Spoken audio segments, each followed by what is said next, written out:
Hello everyone, हामी चाहिँ grade 7 को साइन्स हेरिरहेका छौँ र ग्रेड 7 को साइन्समा आज हामी च्याप्टर 6 हिटको बारेमा डिस्कसन गर्न गइरहेका छौँ।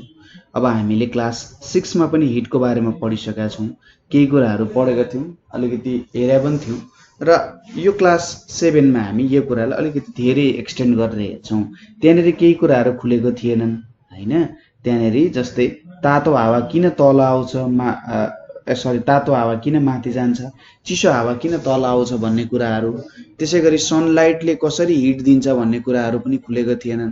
हो यस्तै कुराहरू चाहिँ हामी बिस्तारै पुरानै कुराहरूमा बिल्डअप हुँदै जान्छौँ, थोरै त्यसको रिकल गर्दै जान्छौँ अनि त्यसको बारेमा स्टडी गर्छौँ। अब हाम्रो अब्जेक्टिभ्सहरू के छ त भन्दा सुरुमा हामीले थाहा हुनुपर्छ हिट भनेको के हो, टेम्परेचर भनेको के हो, यो कुराहरू। त्यसपछि इफेक्ट्स अफ हिटको कुराहरू पनि क्लियर हुनुपर्छ। त्यसपछि आउँछ पालो हाम्रो ट्रान्समिसन अफ हिटको। ट्रान्समिसन अफ हिट भनिसकेपछि हिट एउटा पोइन्टबाट अथवा एउटा ठाउँबाट अर्को ठाउँमा कसरी पुग्छ भन्ने कुराहरू, त्यो कुराहरू स्टडी गर्छौँ हामी। र थर्मस, जुन थर्मस छ हाम्रो, कुनै कुरालाई चिसो राखिराख्नु पर्यो नि अथवा कुनै कुरालाई तातो राखिराख्नु पर्यो भने थर्मस युज गर्छौँ नि हामी। त्यो थर्मसले कसरी काम गर्छ भन्ने कुराहरू। त्यसपछि थर्मोमिटरको कुराहरू, थर्मोमिटर जुन हामी टेम्परेचर नाप्ने युज गर्छौँ, थर्मोमिटर भयो। र तिनीहरूको के त वर्किङ प्रिन्सिपलहरू हामी हेर्छौँ। ठिक छ, यो कुराहरू हामी आज हेर्न गइरहेका छौँ। ल स्टार्ट गरौँ। जस्तै हामीलाई के थाहा छ भने हामी कुनै सन अथवा हामी सनलाइटमा, जाडोको सिजन छ, जाडोको सिजनमा हामी सनलाइटमा बस्यौँ भने के हुन्छ, हामीलाई तातो फिल हुन्छ। ठिक छ, सनलाइट अथवा फायर, आगोको नजिकै बस्यौँ अथवा सनको नजिकै भन्दा सनको नजिकै त कसरी बस्ने, 1,50,00,000 किलोमिटर टाढा छ होइन, हो त्यति टाढाको वस्तुको नजिकै त कसरी जाने, तर सनलाइटमा बस्यौँ भने जे होस् हामीलाई के हुन्छ, तातो फिल हुन्छ। अब यो तातो कसरी फिल हुन्छ त भन्दा, अथवा हाम्रो बडी न्यानो कसरी फिल हुन्छ त भन्दा, यो सन र फायर भन्ने कुराले हामीलाई हिट दिन्छ। यो हिट दिएको कारण हामीलाई के फिल हुन्छ त, न्यानो फिल हुन्छ। ठिक छ, यो कुराहरू बुझियो। र त्यसपछि अर्को कुरा के पनि बुझ्न जरुरी छ भने हिट भन्ने कुराले चाहिँ हामीलाई किन तातो बनायो त भन्दा, हामी चिसो थियौँ र तातो भयो होइन। यदि हामी नै तातो थियौँ भने हामीले हिट दिन्थ्यौँ होला। जस्तै यसको एउटा सिम्पल इक्जाम्पल हामीले कसरी सोच्न सक्छौँ अथवा यसको इक्जाम्पल कसरी लिन सकिन्छ होला भने, जस्तै जब हामीले आइसलाई कुनै तातो कुरामा राखिन्छ त्यो पग्लिन जान्छ। ठिक छ, आइस भन्दा तातो त पानी हुन्छ होइन। त्यसै गरी पानीले जब म तताउँछु त्यो चाहिँ भेपरमा कन्भर्ट हुन्छ। अब भेपर त पानी भन्दा झन् तातो हुन्छ, लिक्विड वाटर भन्दा झन् तातो हुन्छ। त्यहाँनिर के भयो भन्दा हिट चाहिँ हामीले लियौँ। ठिक छ, जुन हामी चिसो थियौँ, चिसो कुराले हिट लिएपछि तातो हुन्छ, तातो कुराले हिट लिएपछि फेरि तातो हुन्छ भनेर भन्न मिल्दैन। जस तातो त हुन्छ, तातो त झन् तातो नै हुन्छ। तर जेनरली के बुझिन्छ, हामी चिसो छौँ, चिसो वस्तु चाहिँ हिट तापको नजिकै गएर बस्यो भने त्यति बेला हामीले हिट इनर्जी पाउन सक्छौँ भन्ने कुरा हो। र हिट भनेको जहिले पनि केमा फ्लो हुँदो रहेछ भनेर यहाँबाट निकाल्न सकिन्छ भन्दा, heat flows from hot body to cold body. ठिक छ, हिट चाहिँ हट बडीबाट कोल्ड बडीतिर के हुँदो रहेछ, फ्लो हुँदो रहेछ। जहिले पनि उसको चाहिँ फ्लो हुने तरिका यो रहेछ, flows from hot body to cold body. जुन चिसो छ त्यो चिसोतिर चाहिँ हाम्रो हिट चाहिँ जाँदो रहेछ है त। यसरी चाहिँ हिट फ्लो हुँदो रहेछ। हिटलाई हामीले डिफाइन गर्दा यसरी डिफाइन गर्न सकिन्छ, हेर्नुहोस् है त।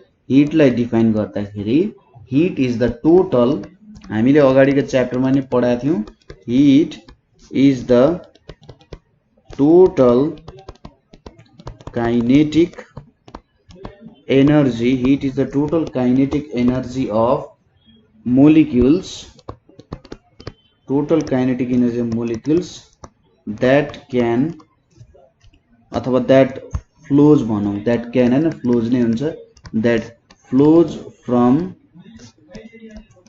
hotter bodies, that flows from hotter bodies to colder bodies। ठिक छ, हिट भनेको चाहिँ टोटल काइनेटिक इनर्जी हो। काइनेटिक इनर्जी भनेको के हो त मोसनको कारण जुन इनर्जी आउँछ त्यसलाई हामी काइनेटिक इनर्जी भनेर भन्छौँ। ठिक छ, मोसनको कारण जुन इनर्जी त्यहाँनिर आउँछ त्यस्तो इनर्जीलाई हामी काइनेटिक इनर्जी भनेर भन्छौँ। र जुन मोलिक्युल्सहरू छन् यहाँनिर तिनीहरू चाहिँ के हुँदो रहेछ, काइनेटिक इनर्जी हुँदो रहेछ मोलिक्युल्सहरूमा। र त्यो काइनेटिक इनर्जी नै के हो त हिट बनेर हटर बडी टु कोल्डर बडी चाहिँ हिँड्दो रहेछ। जस्तै यसको एक्जाम्पलको रूपमा तपाईँले के सोच्न सक्नुहुन्छ भने नि, यसको एक्जाम्पलको रूपमा तपाईँले के सोच्न सक्नुहुन्छ भने जस्तै तपाईँले भाइब्रेसनको कुरा गरौँ यहाँनिर थोरै है त। भाइब्रेसनको कुरा बुझ्यौँ भने यो कुराहरू पनि सजिलैसँग बुझ्न सक्छौँ। कुनै कुरा भाइब्रेट भइरहेको छ, हल्लिरहेको छ, यसरी के भइरहेछ, भाइब्रेट भइरहेछ भनेर सोचौँ।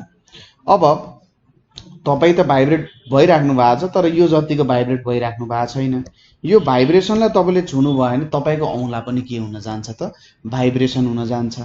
ठिक छ, कुनै भाइब्रेट भइरहेको वस्तुमा हामीले छोयौँ भने हाम्रो बडीमा पनि के आउँछ त, भाइब्रेसन आउँछ। तर सपोज गरौँ हाम्रो बडी चाहिँ धेरै भाइब्रेट भइरहेछ, हाम्रो बडी एकदम धेरै भाइब्रेट भइरहेछ यो वस्तुभन्दा भने हाम्रो जुन भाइब्रेट भइरहेको बडी छ त्यसले आफ्नो भाइब्रेसन चाहिँ यो कम भाइब्रेसन भइरहेको बडीमा ट्रान्सफर गरिदिन्छ। ठिक छ, के हुँदो रहेछ त, जुन धेरै भाइब्रेट भइरहेछ त्यसले आफ्नो भाइब्रेसन दिँदो रहेछ भन्ने कुरा थाहा भयो। अब हेरौँ यहाँनिर kinetic energy of molecules. Suppose हाम्रो मोलिक्युल्सहरू कस्तो हुन्छ भने यसरी बसिरहेको हुन्छ। हेर्नुहोस् है त, मोलिक्युल्सहरू जेनरली यसरी यो मोलिक्युल्सहरू भयो भने कुनै पनि सोलिड, लिक्विड अथवा ग्यास होस्, टाढा हुनसक्छ, नजिक हुनसक्छ, बेग्लै कुरा हो, तर यसरी बसिरहेको हुन्छ। अब यिनीहरू आफ्नै तरिकाले भाइब्रेट गरिरहेको हुन्छन्। यसरी यो एउटा यतापट्टि भाइब्रेट गरिरहेको होला, यो यतापट्टि भाइब्रेट गरिरहेको होला, यसरी भाइब्रेसन गरिरहेको हुन्छन् यिनीहरू। ठिक छ, कुनै एउटा डिरेक्सनमा यिनीहरू भाइब्रेट गरिरहेको होलान्। अब मैले के गरिदिएँ भन्दा यिनीहरूको भाइब्रेसनलाई बढाइदिएँ। ठिक छ, यिनीहरूको भाइब्रेसनलाई बढाउँदा के हुन्छ भने जब म भाइब्रेसन बढाउँछु, सपोज यताबाट मैले भाइब्रेसन बढाउन थालेँ भने यो पोजिसनबाट के हुँदो रहेछ त, यसो इमेजिन गर्नु त, भाइब्रेसन बढाउँदाखेरि यो झन्झन भाइब्रेट हुन थाल्छ। यिनीहरूको मोसन भनेको चाहिँ भाइब्रेटरी मोसन हो। भाइब्रेटरी मोसन भनेको कस्तो खालको मोसनलाई चाहिँ भाइब्रेटरी मोसन भनिन्छ त भन्दा जेनरली यस्तो टाइपको मोसनमा चाहिँ फेरि यिनीहरू आफ्नै एउटा इनिसियल पोजिसनमा ब्याक आउन जान्छन्। यो पोइन्टबाट एउटा पोइन्ट यतापट्टि जान्छन्, फेरि फर्केर त्यही पोइन्टमा आइपुग्छन्। यो पोइन्टबाट यतापट्टिको पोइन्टमा जान्छन्, तर फेरि फर्केर यही पोइन्टमा आइपुग्छन्। हो यसरी टु एन्ड फ्रो मोसन हुने, तर आफ्नो एउटा इनिसियल पोजिसन चाहिँ पुग्ने जुनै पनि मोसनमा इनिसियल पोजिसन पुग्ने भयो भने त्यो भाइब्रेटरी मोसन भयो। त्यसैले यो मोलिक्युल्सहरूको पनि के हुन्छ भन्दा सपोज यो फर्स्ट मोलिक्युलमा भाइब्रेटरी मोसन आइपुग्यो, अब यो धेरै भाइब्रेट हुन्छ, धेरै भाइब्रेट भएपछि यो चाहिँ यसमा गएर ठोकिन जान्छ अर्को मोलिक्युलमा, तर यो फेरि आफ्नै पोजिसनमा चाहिँ भाइब्रेट भइरहेको हुन्छ है त। र यसले पनि के भयो त, यहाँ ठोकिसकेपछि त मैले कुनै कुरालाई ठोकाएँ भने त, ठोक्यो भने त त्यहाँनिर त्यो त उछिट्टेर जान्छ, अभियस कुरा। यो उछिट्टेर गएर यसमा गएर ठोकिन्छ, फेरि यो उछिट्टेर गएर यसमा ठोकिन्छ। हो यसरी उछिट्टेर गएर ठोकिँदै के हुन्छ त, त्यहाँनिर इनर्जी प्रड्युस भइरहेको छ। त्यो इनर्जीको कारण त त्यसरी ठोक्या हो नि त। यिनीहरू एकदम धेरै भाइब्रेट भइरहेको हुन्छन् है। हो जब यही भाइब्रेसनहरू नै ट्रान्सफर हुन जान्छ यसलाई नै हामी हिट भन्छौँ। हिट भनेको पनि के हो त, एउटा इनर्जी भयो। इनर्जी एउटा पोइन्टबाट अर्को पोइन्टमा ट्रान्सफर हुँदाखेरि यसलाई नै हामी हिट भन्छौँ। सो यहाँबाट हामीले सबैभन्दा जरुरी कुरा के लिनु पर्यो त भन्दा के पोइन्ट बुझ्नु पर्यो भने हिट चाहिँ केबाट हिट ट्रान्सफर्स थ्रु के त भाइब्रेसन अफ मोलिक्युल्स। ठिक छ, हिट चाहिँ भाइब्रेसन अफ मोलिक्युल्सबाट ट्रान्सफर हुन्छ। अब तपाईले बाहिरबाट जब यसलाई हिट दिनुहुन्छ हैन, हिट दिँदाखेरि के हुन्छ, यहाँको मोलिक्युल्सहरुको धेरै भाइब्रेसन हुने भएको कारण यिनीहरुले कुनै कुरामा ठोक्किँदाखेरि झन् धेरै हिट चाहिँ अथवा झन् धेरै इनर्जी ट्रान्सफर गर्छ। जस्तै कस्तो कुरा भयो भने कुनै कुरामा मैले धेरै ज्यादा ठोक्यो भने मेरो हात धेरै दुख्छ नि।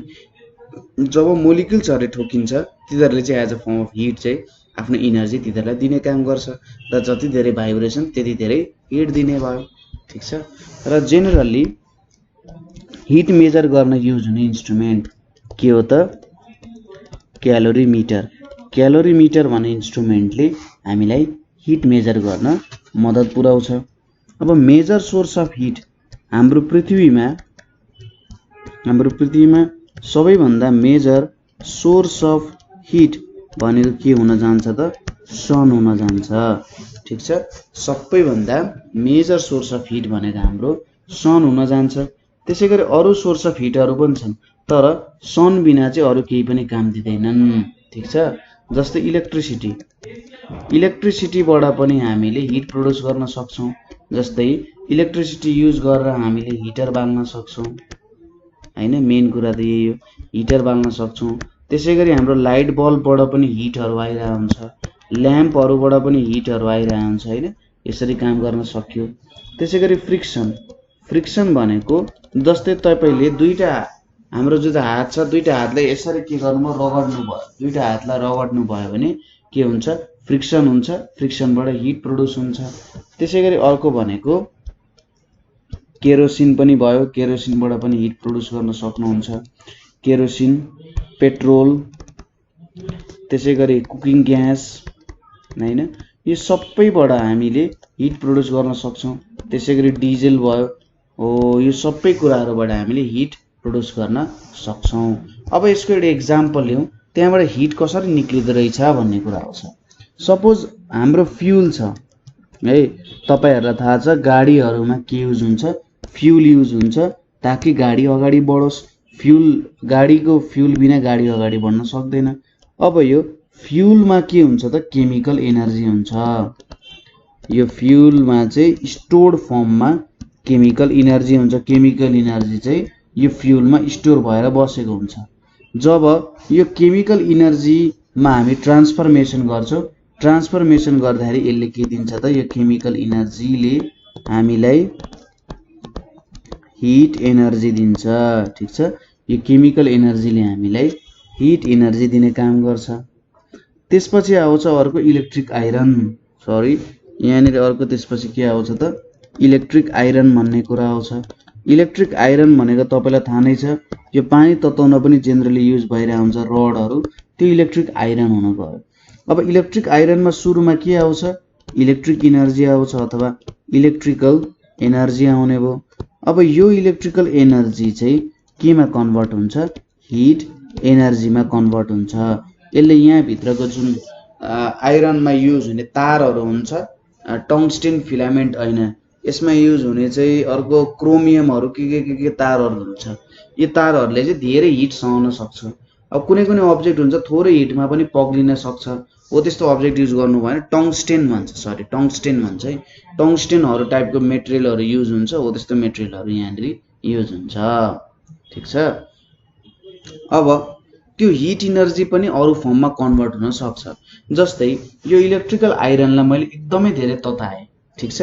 यो इलेक्ट्रिकल आइरनलाई मैले एकदमै धेरै तताएँ भने योसँग हिट एनर्जी त छँदैछ, साथसाथै यसले के पनि निकाल्छ त? अर्को हिट एनर्जी सँगसँगै यसले लाइट एनर्जी पनि प्रोड्युस गर्छ। जस्तै तपाईले देख्नु भएको छ कि जब कुनै धातुलाई एकदमै धेरै तताइन्छ त्यो तातो त भइहाल्यो, तर यति तातो हुन्छ कि त्यो रातो बले जस्तो देखिन्छ नि, भनेपछि त्यहाँनिर के पनि आउँदो रहेछ? लाइट एनर्जी पनि आउँदो रहेछ। यसरी यो हिट एनर्जी प्रोड्युस गर्ने तरिकाहरू हामीले हेर्यौँ र के पनि देख्यौँ त भन्दा हिट एनर्जी चाहिँ अरू फर्म्स अफ एनर्जीमा पनि कन्भर्ट गर्न सकिँदो रहेछ। अब हामीले हिट एनर्जी केमा युज गर्छौँ त भन्दा खाना पकाउन युज गर्छौँ, क्लोथ्सहरू ड्राई गर्न युज गर्छौँ, हामीले आफूलाई वार्म गर्न हो त्यस्तो कुरामा हिट युज गरिरहेका हुन्छौँ। अब हामी हेरौँ इफेक्ट्स अफ हिट। हिटको इफेक्ट्सहरू के हुन्छ त? हामीले क्लास 6 मा पनि हेर्न हेरेका छौँ, यहाँ पनि यसलाई हेरौँ, तर त्यहाँ पहिले डिटेलली हेरे जस्तो हामी हेर्दैनौँ है त। पहिलो के छ हाम्रो? हिटको पहिलो काम अथवा हिटले गर्न सक्ने पहिलो कुरा भनेको इफेक्ट भनेको के रहेछ? Change in state of body, change in state of body, हिटले चाहिँ कुनै बडीको स्टेट चेन्ज गर्न सक्दो रहेछ। जस्तै सोलिड छ भने है, कुनै वस्तु सोलिड छ भने यसलाई मैले धेरै हिट गरेँ,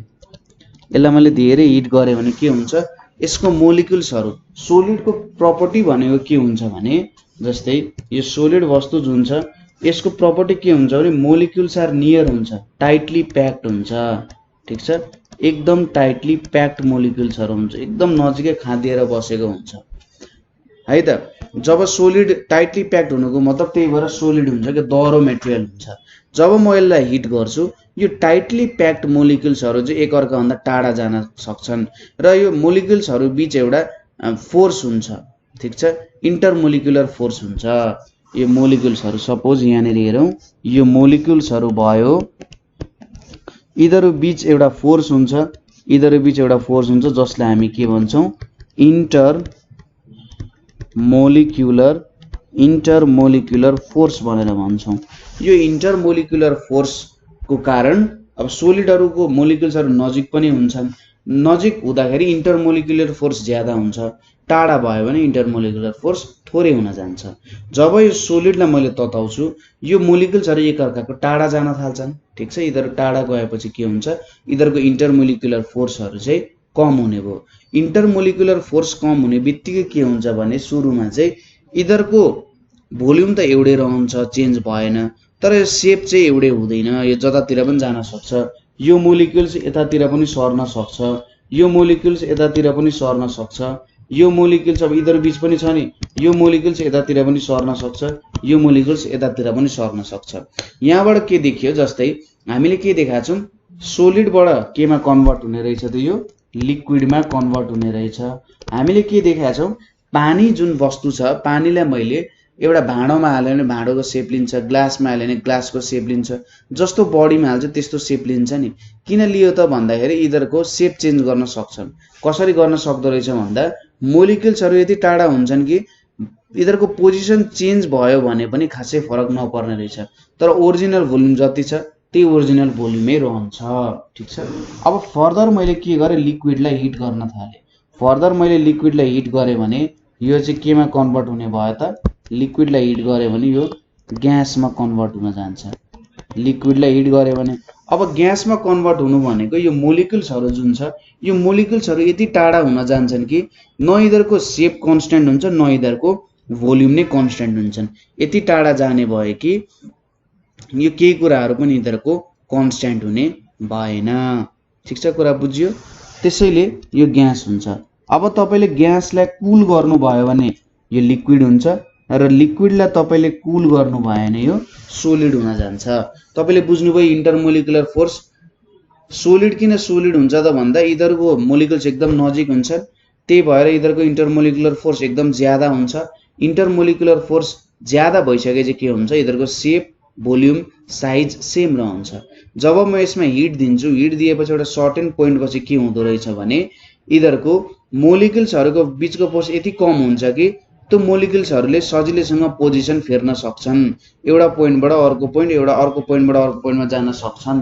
तर के हुने भयो त, भोल्युम चेन्ज हुने भएन। कुरा बुझ्यो? यहाँबाट यहाँ जान सक्यो तर भोल्युम चाहिँ सेम नै रहन्छ। लिक्विड भयो। अब अझै हिट गरियो भने के हुँदो रहेछ, यिनीहरू यति टाढा जान्छन् कि फोर्स नै हुँदैन, जता पनि जान सक्छन्, भोल्युम पनि कन्स्ट्यान्ट हुन्न, सेप त कन्स्ट्यान्ट हुने कुरै भएन। यो भयो हाम्रो ग्यास। दोस्रो हाम्रो छ, यहाँनिर हेरौँ, दोस्रो भनेको increases volume of body.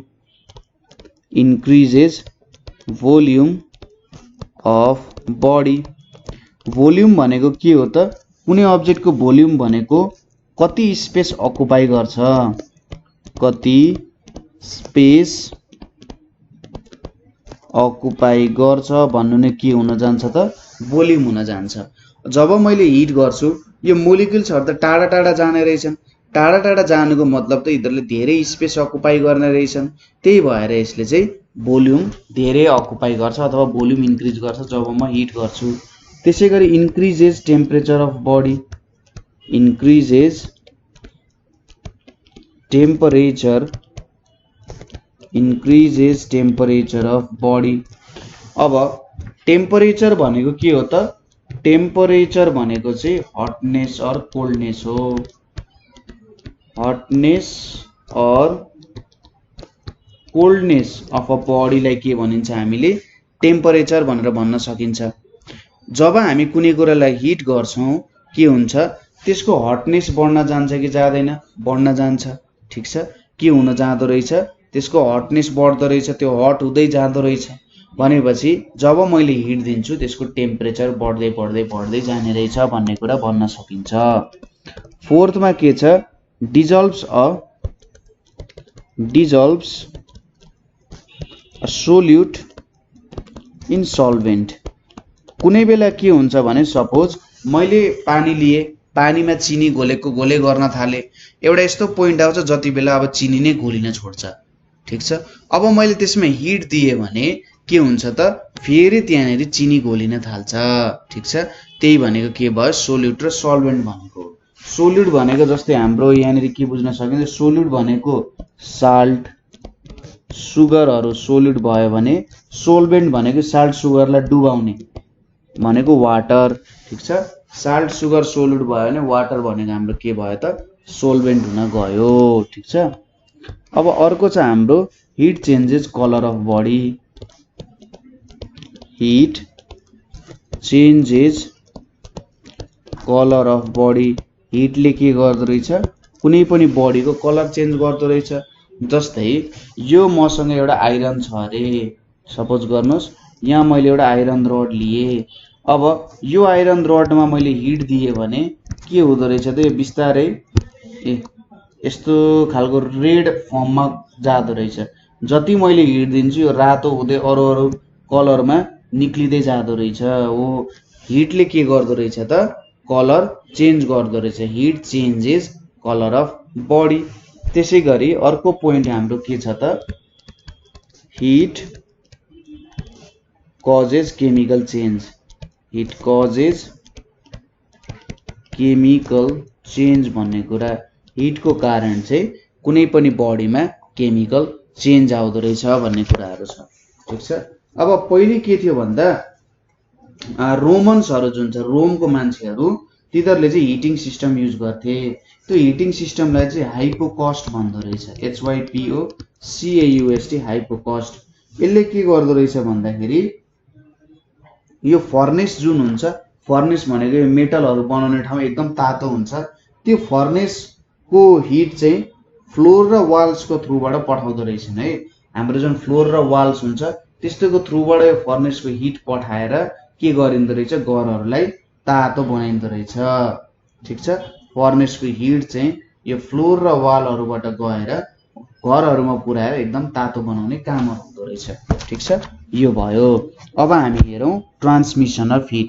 Hit कसरी ट्रान्सफर हुन्छ भन्ने कुरा भयो है। त अब यहाँनिर चाहिँ transmission of hit. Transmission of hit भनेको के हो त? हामीले एक दुईवटा पोइन्टहरू यहाँनिर बेसिसको रूपमा लियौँ। हामीले के पढाएको थियौँ भन्दा heat flows from hot body to cold body. यो त ठिक कुरा हो। हट बडी टु कोल्ड बडीबाट चाहिँ हाम्रो हिट फ्लो हुँदो रहेछ। अब अर्को तरिकाले भन्दाखेरि हट बडी भनेको त के भन्न सकिन्छ? हायर टेम्परेचर हो नि। जुन बडीको टेम्परेचर हायर छ त्यो अभियसली हट हुन्छ, हायर टेम्परेचर। र कोल्ड बडी भन्ने चाहिँ के बुझ्नु पर्यो? Lower temperature. ठीक छ, कोल्ड बडीको अभियसली लोअर टेम्परेचर हुन्छ हट बडी भन्दा। त्यसैले हामीले के पनि भन्न सक्यौँ भने heat flows from higher temperature to lower temperature भनेर पनि भन्न सकिन्छ। र यिनीहरू केमा हुनु पर्यो त? This happens when they are in thermal contact. When they are in thermal contact. अब यहाँनिर एउटा नयाँ टर्म आयो तपाईहरुको लागि। त्यो के हुन गयो त भन्दा यो थर्मल कन्ट्याक्ट भन्ने टर्म तपाईहरुको लागि नयाँ हुन गयो। के हो त यो थर्मल कन्ट्याक्ट? यसले के भनिरहेको छ त भन्ने कुरा हो। जस्तै तपाईले आगोको नजिकै हात राख्दाखेरि यहाँनिर सपोज गर्नुहोस् यसरी आगो बलिरहेछ हैन, यसरी आगो बलिरहेछ अरे यहाँनिर यसरी काठ दाउराहरू छ, यो हाम्रो के भइरहेछ आगो बलिरहेछ। जब तपाईले आफ्नो ह्यान्ड यसको नजिकै लग्नुहुन्छ तपाईले तातो फिल गर्नुहुन्छ। अब आगोमै छौदा पनि तातो फिल हुन्छ, तर नजिकै राख्दा पनि तातो फिल हुन्छ हो। अब मेरो हात मैले अमेरिकामा राखे अनि नेपालमा आगो बाले भने के त्यो तातो मेरो हातसम्म पुग्छ त? पुग्दैन नि। त्यसको लागि एउटा के हुनु पर्यो, एउटा सर्टेन डिस्टेन्स हामीले मेन्टेन गर्नुपर्ने हुन्छ हो। थर्मल कन्ट्याक्ट भनेको चाहिँ कस्तो कुरा हो भन्दा थर्मल कन्ट्याक्ट भनेको हामीले कसरी बुझ्न सक्छौं भने जब कुनै दुईटा वस्तु बीच, जब कुनै दुईवटा अब्जेक्ट अथवा वस्तु बीच के हुन्छ त हिट ट्रान्सफर हुन्छ। कुनै दुईटा अब्जेक्ट बीच हिट ट्रान्सफर हुन्छ, त्यति बेला हामी के भन्छौं त यहाँ चाहिँ थर्मल कन्ट्याक्ट भयो है भनेर भन्छौं। ठीक छ, हिट ट्रान्सफर हुन्छ, थर्मल कन्ट्याक्ट भयो भनेर भनिन्छ।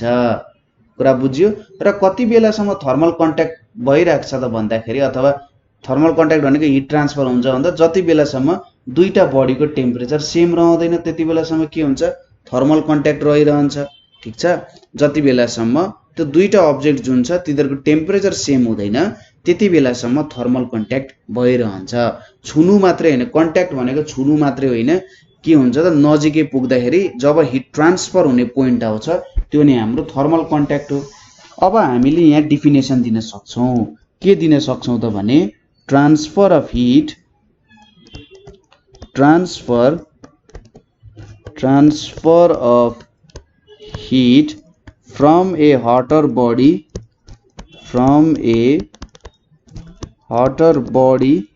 to a colder body, from a hotter body to a colder body is called के भन्न सकिन्छ transmission of hit.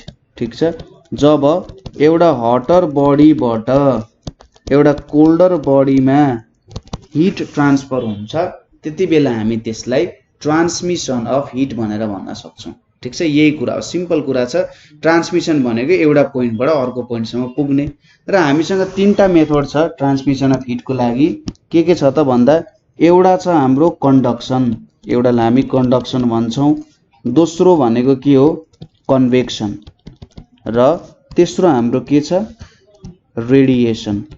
Conduction, convection अनि रेडिएसन, यो तीनवटा कुराहरू चाहिँ हामीसँग रहेछ है। अब यो तीनवटै कुराहरूलाई हामी एकदम डिटेलली पढ्दै जान्छौं। सुरुमा हामी स्टडी गरौं के को बारेमा, कन्डक्सनको बारेमा। ठीक छ, के आयो त यहाँनिर कन्डक्सन भन्ने कुरा आयो। र कन्डक्सन भन्ने मेथड जेनरली केमा ट्रान्सफर हुन्छ त सोलिड्सहरुमा युज हुन्छ। सोलिड्सहरुमा हिट ट्रान्सफरको लागि कन्डक्सन चाहिँ युज भइरहेको हुन्छ। ठीक छ, जस्तै मैले यहाँनिर एउटा रड लिए है त, सपोज यो मेरो एउटा रड हुन गयो है, यो एउटा मैले रड लिए यहाँनिर। अब मैले के गरे त सपोज यसलाई मैले पोइन्ट ए भनेर माने, यतापट्टिकोलाई मैले पोइन्ट बी भनेर माने। अब मैले पोइन्ट ए मा के गरिरहेको छु हिट दिइरहेको छु। ठीक छ, यो पोइन्ट ए मा मैले हिट दिए भने पछि के हुन्छ त यो पोइन्ट बी मा पनि हिट आउन जान्छ, अथवा यो पोइन्ट बी पनि के हुन्छ तातो हुन जान्छ केही समय पछि। ठीक छ, एउटा पोइन्टमा हिट दिँदाखेरि अर्को पोइन्टहरु पनि के हुँदै जान्छन् हिट हुँदै जान्छन्। बिस्तारै त्यो हिट के हुँदै जाँदो रहेछ ट्रान्समिट हुँदै जाँदो रहेछ, एउटा पोइन्टबाट अर्को पोइन्टमा ट्रान्समिट हुँदै जान्छ। अब यो काम कसरी हुन्छ होला त, यस्तो कसरी हुन्छ होला। अब यसलाई जुम इन गरौँ। सपोज मैले यसलाई जुम गरे भने मैले के देख्ने रहेछु भन्दा यहाँ त यसको मोलिक्युल्सहरु रहेछन्, यसरी बसेको मोलिक्युल्सहरु रहेछन्। ठीक छ, यसरी मोलिक्युल्सहरु रहेछन्। सपोज गरौँ यहाँनिर हाम्रो यतापट्टि हाम्रो यो भनेको ए पोइन्ट भयो, यो भनेको हाम्रो बी पोइन्ट भयो। अब मैले यहाँनिर के दिइरहेको थिएँ त हिट दिइरहेको थिएँ हैन, यहाँनिर मैले हिट दिइरहेको थिएँ। हिट नदिँदा पनि यिनीहरुको भाइब्रेसन चाहिँ चलिरहेको थियो, तर हिट दिएपछि पनि यसको भाइब्रेसन चाहिँ झन् धेरै हुन थाल्यो। अब भाइब्रेसन हुँदाखेरि यतापट्टि पनि जान्छ, यतापट्टि गएर यहाँ पनि ठोकिने भयो। ठीक छ, किनभने धेरै भाइब्रेसन धेरै हल्लिने भयो नि त। अब यहाँ ठोकिसकेपछि यो ठोकिसकेपछि यसले पनि त इनर्जी पायो नि त। जस्तै तपाईले फुटबललाई किक गर्दाखेरि त्यो किन टाढा जान्छ त भन्दा तपाईले आफ्नो इनर्जी फुटबलमा दिनुभयो र त्यो चाहिँ के हुने भयो, अगाडि जाने भयो। यहाँनिर के हुने भयो, जब मैले इनर्जी दिए यहाँनिर इनर्जी पाउने भयो, त्यसपछि यो इनर्जी पाएपछि यो फेरि यतापट्टि अगाडि गएर यहाँ ठोकिने भयो, फेरि के हुने भयो, यो ठोकिने भयो यहाँनिर र फेरि यो चाहिँ यहाँनिर गएर ठोकिने भयो। ठिक छ। र यो ठोकिसकेपछि के हुन्छ भने सपोज यो मोलिक्युल्स यहाँनिर गएर ठोकिन गयो नि, फेरि ऊ आफ्नै पोजिसनमा आइपुग्छ। यो मोलिक्युल्स यहाँनिर गएर ठोकिन आयो नि, यो फेरि आफ्नै पोजिसनमा आइपुग्छ। त्यसैले मोलिक्युल्सहरूको भाइब्रेसन चाहिँ भइरहेको हुन्छ र भाइब्रेसनद्वारा इनर्जी ट्रान्समिट त गराउँछ है, भाइब्रेसनद्वारा इनर्जी ट्रान्समिट त गराउँछ, तर के हुन्छ भने मोलिक्युल्सहरू एक्चुअल्ली मुभ चाहिँ हुँदैनन् है। मुभमेन्ट हुने भनेको जस्ट यिनीहरूको भाइब्रेसन जुन चलिरहेको छ त्यो हायर भाइब्रेसन लोअर भाइब्रेसनमा कन्भर्ट होला। ठिक छ। हायर भाइब्रेसन लोअर भाइब्रेसनमा कन्भर्ट होला, तर के चाहिँ हुँदैन त भन्दाखेरि त्यहाँनिर हायर भाइब्रेसन लोअर भाइब्रेसनमा कन्भर्ट होला अथवा लोअर भाइब्रेसन हायर भाइब्रेसनमा कन्भर्ट होला, तर यदि यिनीहरू चिसिने हो भने अथवा कुल हुने हो भने फेरि त्यही पोजिसनमै भाइब्रेट हुन्छन्। मैले भन्न खोजेको चाहिँ सपोज यो छ, यो यसरी भाइब्रेट भइरहेको थियो, अब हिट दिएपछि यसरी भाइब्रेसन हुन्छ होला, तर यो त फेरि आफ्नै पोजिसनमा चाहिँ आइपुग्छ जसरी भए पनि। र यहाँबाट के बुझिन्छ भने मोलिक्युल्सहरूको एक्चुअल मुभमेन्ट हुँदैन यहाँनिर। ठिक छ। एक्चुअल मुभमेन्ट हुँदैन, जस्ट यिनीहरूको भाइब्रेसन मात्रै बढ्न गएको हो। ठिक छ।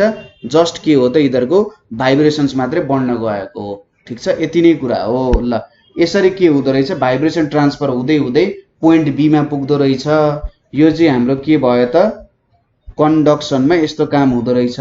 कन्डक्सनलाई अब कसरी डिफाइन गर्न सकिन्छ त भन्दा हामीले it is the process of transmission of hit, it is the process of transmission of hit, transmission of hit from one point to another, from one point to another without actual movement of molecules, without actual के त movement of molecules। ठीक छ। Conduction भनेको चाहिँ एउटा transmission of हिटको process रहेछ, जहाँनेरि एउटा पोइन्टबाट अर्को पोइन्टमा हिट ट्रान्सफर हुन्छ without actual movement of molecules. यहाँ चाहिँ molecules to molecules heat transfer हुँदो रहेछ। ठिक छ। मोलिक्युल्स टु मोलिक्युल्स चाहिँ यहाँनिर हिट ट्रान्सफर हुँदो रहेछ। जसरी हामीले यहाँनिर एक्सप्लेन गर्यौँ नि, यो पोइन्टबाट यो पोइन्टमा जान्छ र फेरि आफ्नै पोइन्टमा फर्किन्छ। जसरी एउटा पेन्डुलम तपाईँले देख्नु भएको छ, यो पेन्डुलम छ भने यो यतापट्टि पनि पुग्छ र यो यतापट्टि पनि पुग्छ, तर फेरि यो यही पोजिसनमा पनि आइपुग्छ नि। ओ भाइब्रेसन भनेको चाहिँ यस्तो खालको मोसन हुन्छ। त्यहाँनिर एक्चुअल मुभमेन्ट त भएको, मोलिक्युल्सको मुभमेन्ट त भएको छैन, जस्ट ट्रान्सफर चाहिँ हुन्छ एउटा पोइन्टबाट अर्को पोइन्टमा।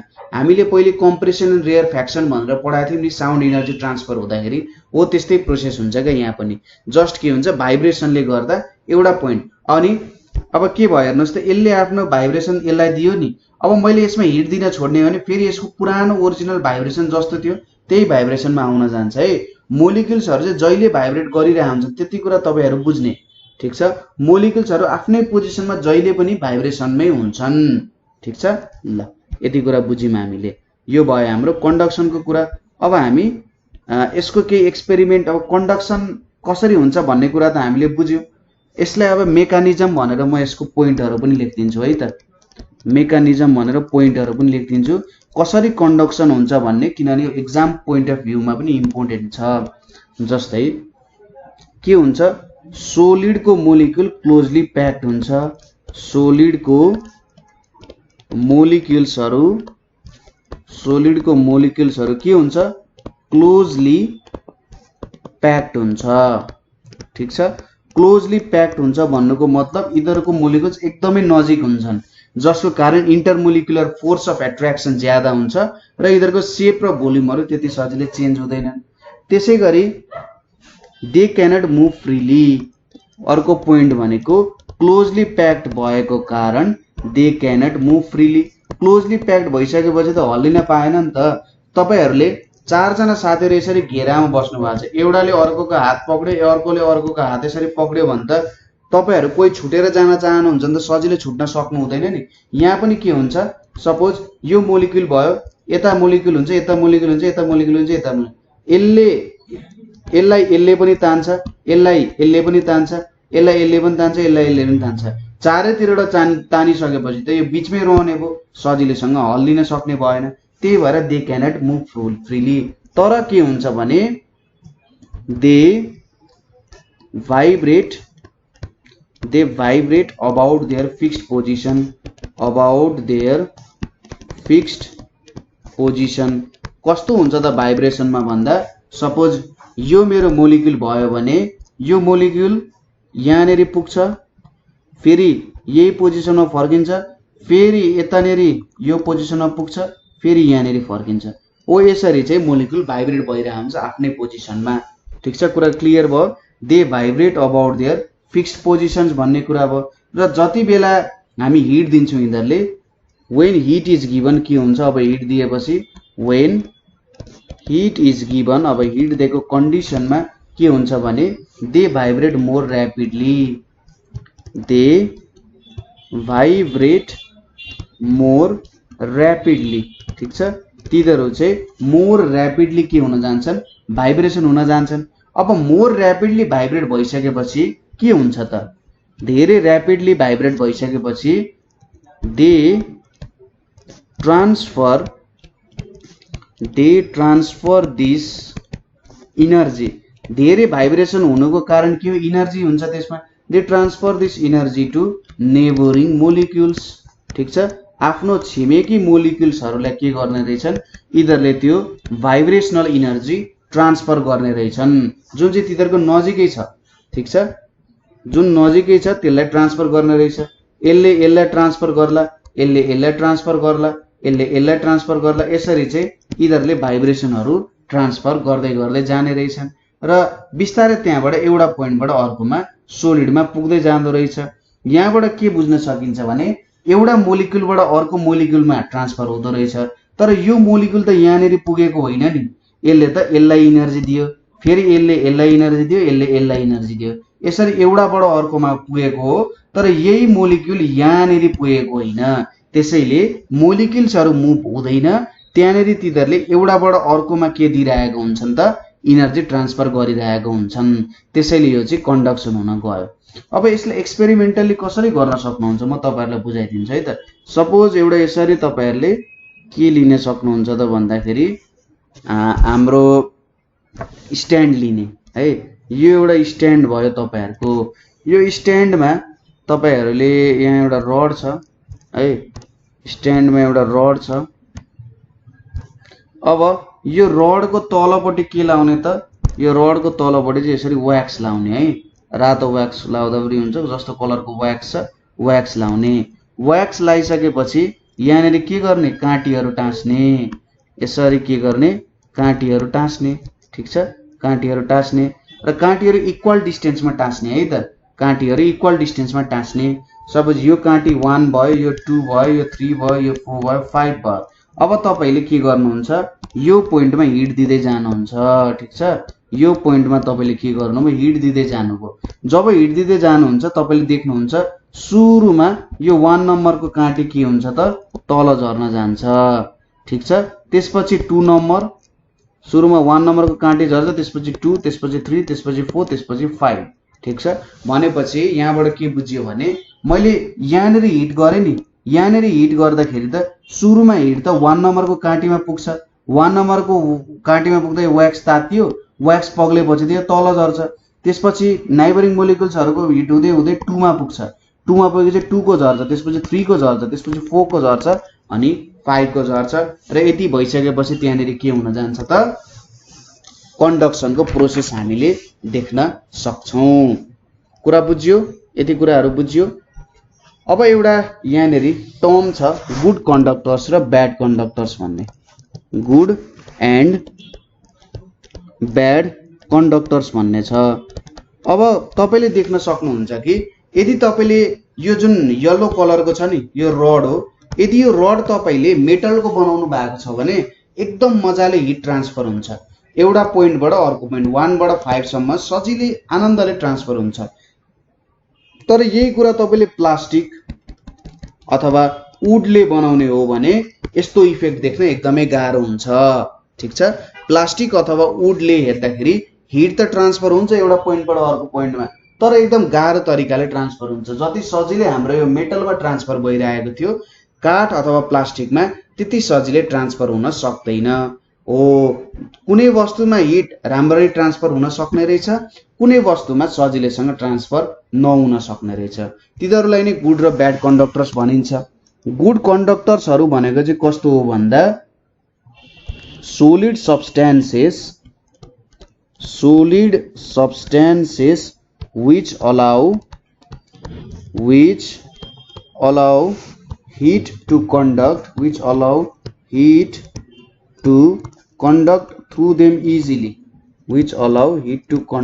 through them easily, are called good conductors of heat. ठीक छ, जसले चाहिँ हिट सजिलैसँग ट्रान्सफर गर्न दिन्छ आफूबाट, त्यो गुड कन्डक्टर्स भयो। जस्तै आइरन भयो, कपर भयो, सिल्भर भयो, एल्युमिनियम भयो, सबै मेटल्सहरू generally good conductors of heat हुन्छन्। ठीक छ, त्यसै गरी ब्याड कन्डक्टर्सहरू भनेको के हो? ब्याड कन्डक्टर्सहरू भनेको those substances or those solids which do not allow to conduct heat easily, which don't allow to conduct heat through them easily,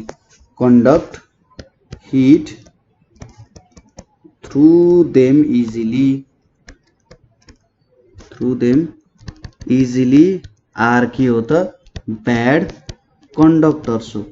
यिनीहरूलाई चाहिँ हामी ब्याड कन्डक्टर्स अफ हिट भनेर भन्न सक्छौँ। ठीक छ, यसमा के पर्ने भयो त? ब्याड कन्डक्टर्स अफ हिटमा के पर्ने भयो त? उल पर्ने भयो, प्लास्टिक पर्ने भयो, सिल्क पर्ने भयो, कर्क पर्ने भयो, जुन बोतलमा लाउने कर्क हुन्छ। त्यसै गरी लिक्विडहरू, मर्करी बाहेक अरू लिक्विड है त, लिक्विड पर्ने भयो। हो यस्तो कुराहरू चाहिँ जेनरली जुन चाहिँ इन्सुलेटर भन्छौँ हामीले, हो यस्तो प्रकारको सब्सटेन्सहरू चाहिँ ब्याड कन्डक्टर्सहरू हुन्छन्। अब यिनीहरूको आफ्नै युजहरू हुन्छन्। गुड कन्डक्टर्सहरूलाई खाना पकाउने भाँडाहरू, जस्तो तपाईँको प्रेसर कुकरहरू हुन्छ, कराईहरू हुन्छ, तपाईँले चिया पकाउने चियादानीहरू हुन्छ, तिनीहरू जेनरली के युज गरे हुन्छ? मेटल्सहरू युज गरे हुन्छ। किनभने त्यहाँनिर हिट सजिलै ट्रान्सफर भयो भने त खाना सजिलै पनि पाक्छ र धेरै खर्च पनि हुँदैन हिटको। अनि त्यसलाई पक्रिने कुरा हुन्छ। कुकरमा जुन कालो प्लास्टिक हुन्छ नि, किन राखियो त भन्दा त्यहाँनिर सजिलै हिट हुँदैन। त्यो सजिलै हिट नभइसकेपछि त त्यो त कुकर त एकदम तातेको हुन्छ नि त, त्यहाँनिर पक्रेर हामीले कुकरलाई सजिलैसँग निकाल्न सक्ने भयो। हो त्यो कुकरको ह्यान्डलहरू, युटेन्सिल्सहरूको, भाँडाकुँडाको ह्यान्डलहरू चाहिँ जेनरली वुड प्लास्टिकहरू ब्याड कन्डक्टर्सले बनाउने काम गरिन्छ। ठिक छ, ल यति कुरा बुझियो। अब अर्को कुराहरू हामी हेरौँ, त्यो चाहिँ के हो भन्दा ट्रान्समिसन अफ हिटको नेक्स्ट मेथड, त्यो चाहिँ कन्भेक्सन हुन जान्छ। कन्डक्सन हामीले हेऱ्यौँ, कन्भेक्सन हुन जान्छ। अब कन्भेक्सनहरू जेनरली केमा हुन्छ त भन्दा ग्यासेस एन्ड लिक्विड्समा हुन्छ। ग्यासेस एन्ड लिक्विड्समा हुन जान्छ। तर यो जेनरली मोल्टन मेटल्सहरू, जुन मेटलहरूलाई हामीले पगालिन्छ नि, त्यस्तो मोल्टन मेटल्स एन्ड मर्करीमा चाहिँ देखिँदैन है। मोल्टन मेटल्स र मर्करीमा देखिँदैन, तर अरू ग्यासेस एन्ड सोलिड्सहरूमा देखिन्छ। ठिक छ, र कन्भेक्सन मेथड भनेको जेनरली ब्याड कन्डक्टर्सहरूमा देखिन्छ। ग्यासेस र लिक्विड्सहरू जेनरली ब्याड कन्डक्टर्स हुन्छन्, मर्करी बाहेक अरू चाहिँ ब्याड कन्डक्टर्स हुन जान्छन्, र यस्तोमा हामी कन्भेक्सन देख्न सकिन्छ। र यिनीहरूमा कन्डक्सनको मेथडबाट त हिट गर्न सकिँदैन। ग्यासेसहरूमा एउटा ग्यासले हिट गरेर के अर्कोमा जान्छ त जाँदैन, ग्यासेसहरू त एकदमै टाढा टाढा हुन्छ नि जेनरली हो। र लिक्विडमा पनि त्यस्तो मेथड एप्लिकेबल नहुन सक्छ। त्यही भएर यो चाहिँ एउटा कन्भेक्सन मेथड त्यहाँनिर आएछ। ठिक छ, यो चाहिँ कन्भेक्सन मेथड भयो। कन्भेक्सन मेथडमा जेनरली कसरी काम गर्छ भने यसको एउटा इक्जाम्पल लिन सकिन्छ हामीले। सपोज यहाँनिर मैले एउटा भाँडा लिएँ, यो भाँडालाई मैले एउटा तताउने ठाउँमा राखेको छु। यो भाँडामा के छ हाम्रो पानी छ, सपोज नीलो पानी छ भनेर भनौँ है। यहाँनिर यसरी नीलो कलरको के छ पानी छ भनेर भनौँ। ल यसरी नीलो कलरको पानी छ। अब मैले यसलाई के गरेँ त हिट गरेँ है त। यसलाई मैले हिट गरेँ। यसलाई हिट गर्दाखेरि के हुने रहेछ बिस्तारै तात्तिँदै जान्छ। अब यो त ब्याड कन्डक्टर हो कि होइन? ब्याड कन्डक्टर भइसकेपछि यहाँको पोर्सनको जुन पानी छ, यहाँको पोर्सनको पानी त माथिको भन्दा हट हुन्छ, यो हट हुन्छ, माथिको पोर्सन के हुन्छ कोल्ड हुन जान्छ, हो कि होइन? किनभने सजिलैसँग एउटा पोइन्टबाट अर्को पोइन्टमा हिट ट्रान्सफर हुँदैन। यसरी सजिलैसँग एउटा पोइन्टबाट अर्को पोइन्टमा हिट ट्रान्सफर नभइसकेपछि हामीले यहाँबाट के बुझ्नु पर्यो त यो ब्याड कन्डक्टर हो होइन? हामीले ब्याड कन्डक्टर भनिसक्यौँ। अब मुनिको पानी हट हुन गयो। मुनिको पानी हट भइसकेपछि के हुन्छ भने तातो वस्तुहरू जहिले पनि माथि जान्छ। जस्तै तपाईले पानीले तताउनु भयो भने त्यो भेपर हुन्छ नि, भेपर जहिले के हुन्छ माथितिर जान्छ, किनभने उनीहरू लाइट हुन्छ। भेपर भनेको लाइट भएको कारण उनीहरू माथि जान्छ। तातो वस्तुहरू जेनरली लाइट हुन्छ, उनीहरू माथि जान्छ। र यो कुरा चाहिँ के हुने भयो, हट वस्तु हट वाटर माथि जाने भयो र यो माथि गइसकेपछि यहाँ खाली रहने भयो र यो कोल्ड वाटर जुन छ यो कोल्ड वाटर तल आउँछ। के हुने भयो त हट वाटर माथि जाने भयो, कोल्ड वाटर तल आउने भयो। फेरि के हुन्छ यो कोल्ड वाटर तातिन्छ तातिन्छ तातिन्छ, फेरि माथिको हट वाटर भन्दा यो हट भयो भने यो माथि जान्छ, माथिको तल आउँछ। यसरी के हुने रहेछ यहाँ चाहिँ एक्चुअल मुभमेन्ट अफ मोलिक्युल्स नै हुन्छ।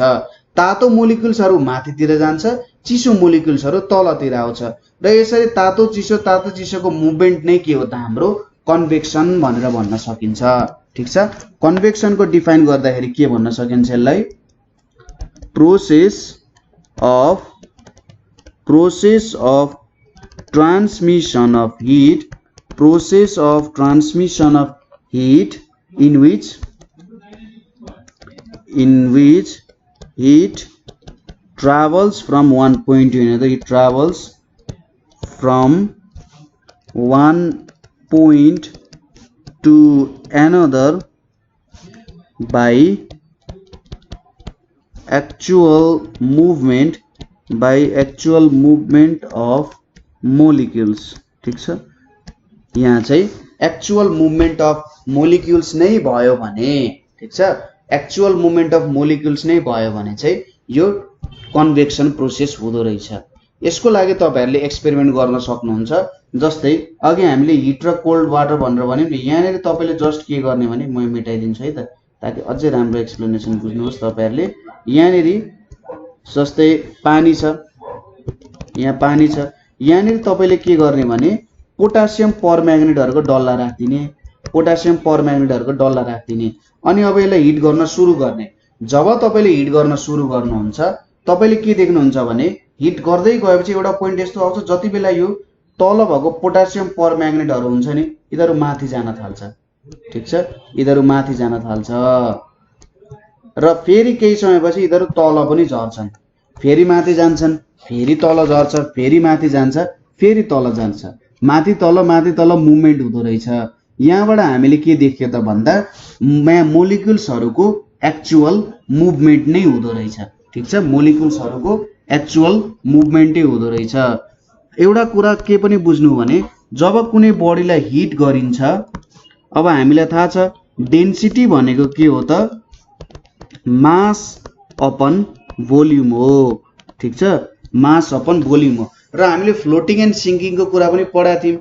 कुनै वस्तुको डेन्सिटी कम भयो भने त्यो मासतिर आउँछ, ज्यादा भयो भने त तलतिर जान्छ। जब हामी हिट दिन्छौं भोल्युम के हुन्छ, इन्क्रिज हुन्छ भनेर हामीले पढाएको थियौं। भोल्युम इन्क्रिज हुन्छ, मासमा त चेन्ज आउँदैन हैन। त्यसैले भोल्युम इन्क्रिज भइसकेपछि हाम्रो डेन्सिटी के हुने भयो त, भोल्युम इन्क्रिज भइसकेपछि डेन्सिटी घट्ने भयो। भनेपछि हिट दिइसकेपछि तलतिरको पोर्सनको लिक्विडको डेन्सिटी कम हुने भयो मासतिरको भन्दा। अब डेन्सिटी कम भइसकेपछि त त्यो त्यही रहन सक्छ, सक्दैन नि। भनेपछि यो चाहिँ मासतिर जान्छ र तलतिर खाली रहने भयो। त्यो तलतिर खाली रहेको ठाउँ चाहिँ माथिको कोल्ड लिक्विडले लिने भयो। हो यसरी चाहिँ हाम्रो कन्भेक्सन प्रोसेस भइरहेको हुन्छ र यसरी movement of hot and cold water भइरहेको हुन्छ। अथवा मुभमेन्ट अफ वाटरमा गरियो भने हट एन्ड कोल्ड वाटर जुन हुन्छ, अब यो त कन्टिन्युअस प्रोसेस हो नि त। यदि हामीले हिट अफ गरेनौँ भने हट माथि जान्छ, कोल्ड तल आउँछ, हट माथि जान्छ, कोल्ड तल आउँछ हैन। यसरी movement of hot and cold water molecule sets up a current, sets up a current, र यसलाई हामी के भन्छौँ त, कन्भेक्सनल करेन्ट भनेर भन्छौँ, कन्भेक्सनल करेन्ट भनेर भन्छौँ। कस्तो हुन्छ त, हट मोलिक्युल्सहरू माथि जान्छ, हट मोलिक्युल्सहरू यसरी माथि जान्छ र कोल्ड मोलिक्युल्सहरू तलतिर आउँछ, ठिक छ। हट मोलिक्युल्स माथि जान्छ, कोल्ड मोलिक्युल्स तल आउँछ र यो प्रोसेस कन्टिन्युअस रूपमा भइरहेको छ। यदि हामीले हिट दिन छोडेनौँ भने यो प्रोसेस कन्टिन्युअस रूपमा हुन्छ र यसलाई नै हामी कन्भेक्सनल करेन्ट भनेर भन्छौँ। यहाँनिर वाटर लेखेको छ, तपाईँले फ्लुइड लेख्न सक्नुहुन्छ।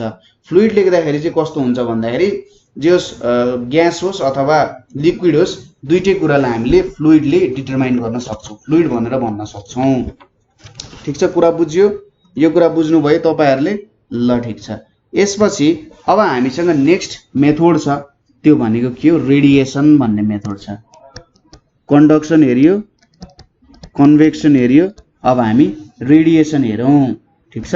अब रेडिएसन भनेको चाहिँ के हो भन्दा जुन हाम्रो लाइट छ नि, लाइटलाई हामी रेडिएसन भन्छौँ। लाइटको अर्को नाम भनेको रेडिएसन हो, ठिक छ। अब जेनरली हामीले के देख्यौँ भने कन्डक्सनको लागि सोलिडको मोलिक्युल्सहरू चाहिँदो रहेछ, कन्भेक्सनको लागि लिक्विड अथवा ग्यास मोलिक्युल्सहरू चाहिँदो नै रहेछ। जसरी भए पनि कन्डक्सनको लागि सोलिड मोलिक्युल्सहरू चाहिँदो रहेछ, सोलिड मोलिक्युल्सहरू एउटा पोइन्टबाट अर्को पोइन्टमा मुभ हुँदा कन्डक्सन हुँदो रहेछ। कन्भेक्सनको लागि लिक्विड मोलिक्युल्सहरू चाहिँदो रहेछ, लिक्विड मोलिक्युल्सहरू एक्चुअल मुभमेन्ट हुँदो रहेछ। तर यो रेडिएसन ट्रान्सफर हुनको लागि कुनै मिडियम चाहिँदैन, नो मिडियम इज रिक्वायर्ड। यो टाइप अफ हिट चाहिँ नो मिडियम इज रिक्वायर्ड, त्यत्तिकै पनि ट्रान्सफर हुन सक्छ, यसको लागि कुनै पनि मिडियम चाहिँदैन। सोलिडको कन्डक्सनको लागि सोलिड चाहिए जस्तै, कन्भेक्सनको लागि लिक्विड अथवा ग्यास चाहिए जस्तै, हिट ट्रान्सफर हुनको लागि मिडियम चाहिएको क्या त्यो।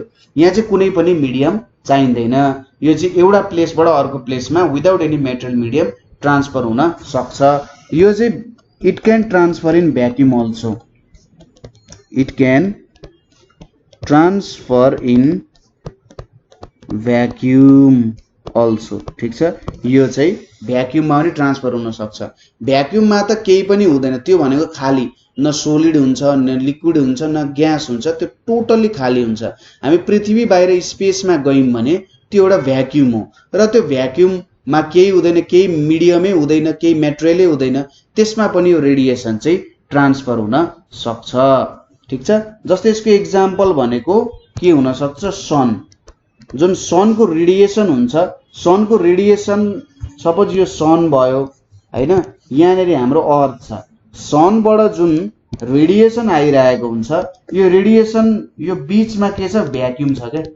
यहाँनिर केही पनि मेटेरियल मिडियम छैन, भ्याक्युम छ, र सनबाट आउने रेडिएसन चाहिँ यसरी भ्याक्युमबाट ट्रान्सफर भएर आउन जान्छ, ठिक छ। कुरा बुझियो?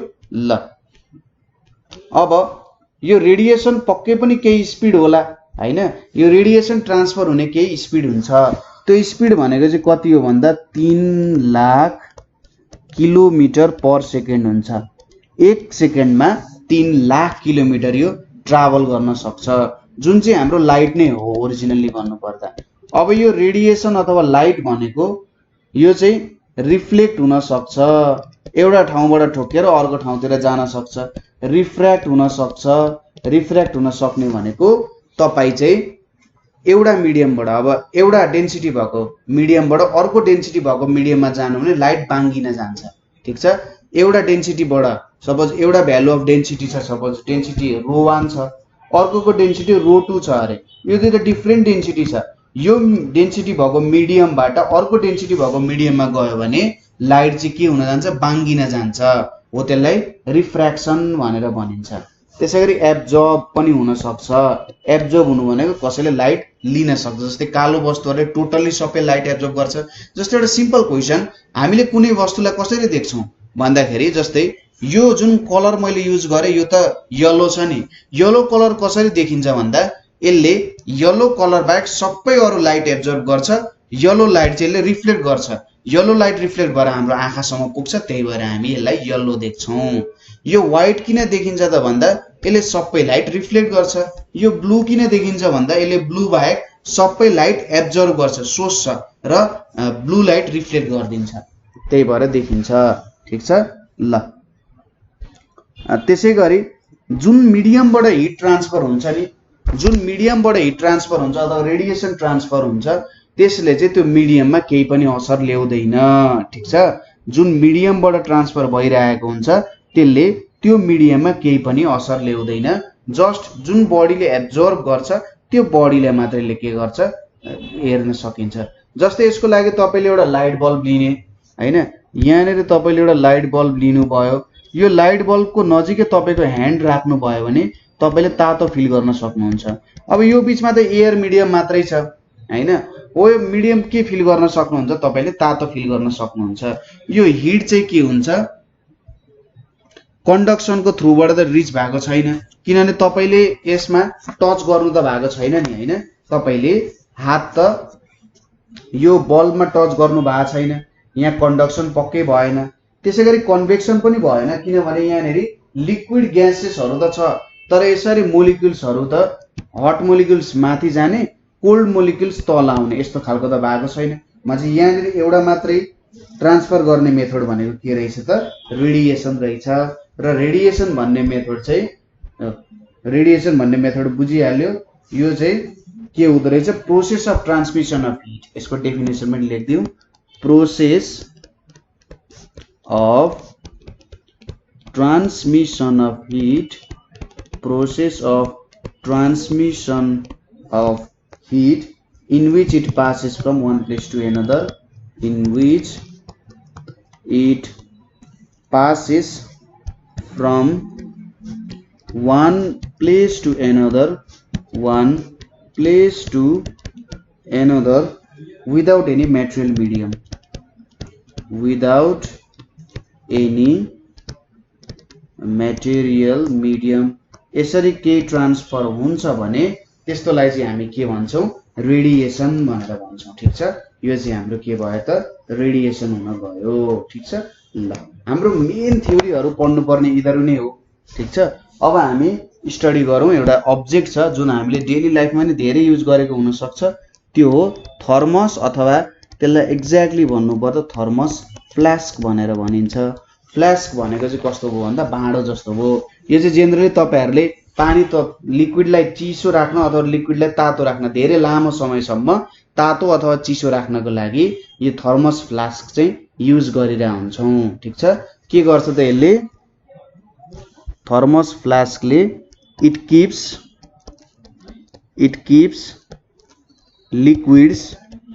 लिक्विड्समा अब के पर्न सक्छ तपाईले राख्नुभयो, वाटर राख्नुभयो होला, टी राख्नुभयो होला, कफी राख्नुभयो होला, अथवा मिल्कै राख्नुभयो। It keeps liquids hot or cold, यसले तातो मात्रै हैन चिसो पनि राख्छ, hot or cold for a long time. ठीक छ, यसले तातो अथवा चिसो चाहिँ लामो समयसम्म राखिराख्न सक्छ। अब यसको स्ट्रक्चर कस्तो हुन्छ त्यो हेरौं। स्ट्रक्चर हेरौं, यहाँनिर सपोज यसको भित्री स्ट्रक्चर एकदमै सिम्पल स्ट्रक्चर हुन्छ है त। यसको स्ट्रक्चर यहाँनिर हेरौं, यहाँनिर हाम्रो के छ त बिर्को देखि भन्दा भित्रदेखि बनाउँछ है त म। यस्तरी यहाँनिर स्ट्रक्चर आयो है, यहाँनिर यस्तरी एउटा स्ट्रक्चर आयो। यो चाहिँ हाम्रो भित्रको स्ट्रक्चर हुने भयो है, यो हाम्रो भित्रको स्ट्रक्चर भयो। त्यसपछि यहाँनिर यसलाई स्टप गर्नको लागि पानी फ्लो नहोस् भनेर, पानी चाहिँ कतै पनि नपोखियोस् भनेर यहाँनिर एउटा कर्क हुन्छ। ठीक छ, कर्क हुन्छ। अब यहाँनिर यसरी फिट गरिएको हुन सक्छ, यसरी फिट गरिएको हुन सक्छ र यस बाहिर के हुन्छ त बिर्को हुन्छ हैन। यसरी तपाईले पानी खाने बिर्को देख्नु भएको छ नि, यो बिर्कोले कभर गरिएको हुन्छ। अनि यहाँनिरबाट अब यसरी के भयो त यो हाम्रो थर्मस हुने भयो। ठीक छ, यहाँनिर हाम्रो थर्मस हुने भयो, यसरी थर्मस आउँछ। र यहाँ भित्र तपाईले के गर्नुहुन्छ यहाँ भित्र तपाईहरुले कफी राख्न सक्नुहुन्छ। ठीक छ ल, यहाँ भित्र तपाईहरुले जेनरली कुनै लिक्विडहरु राख्नु होला। ल मैले यसरी बनाइदिए लिक्विड यहाँनिर। ल यो कुनै एउटा लिक्विड छ अरे। ठीक छ, लिक्विड छ। यो भनेको हाम्रो लिड भयो। लिड भनेको बाहिरबाट जुन तिर्को हुन्छ कभर गर्ने लिड भयो। यो भनेको हाम्रो COR के कर्क भयो। कर्क तपाईले देख्नु नै भएको छ। ठीक छ, त्यसैगरी यो भनेको डबल वाल्ड ग्लास हुन्छ। डबल वाल्ड ग्लास भेजल हुन्छ।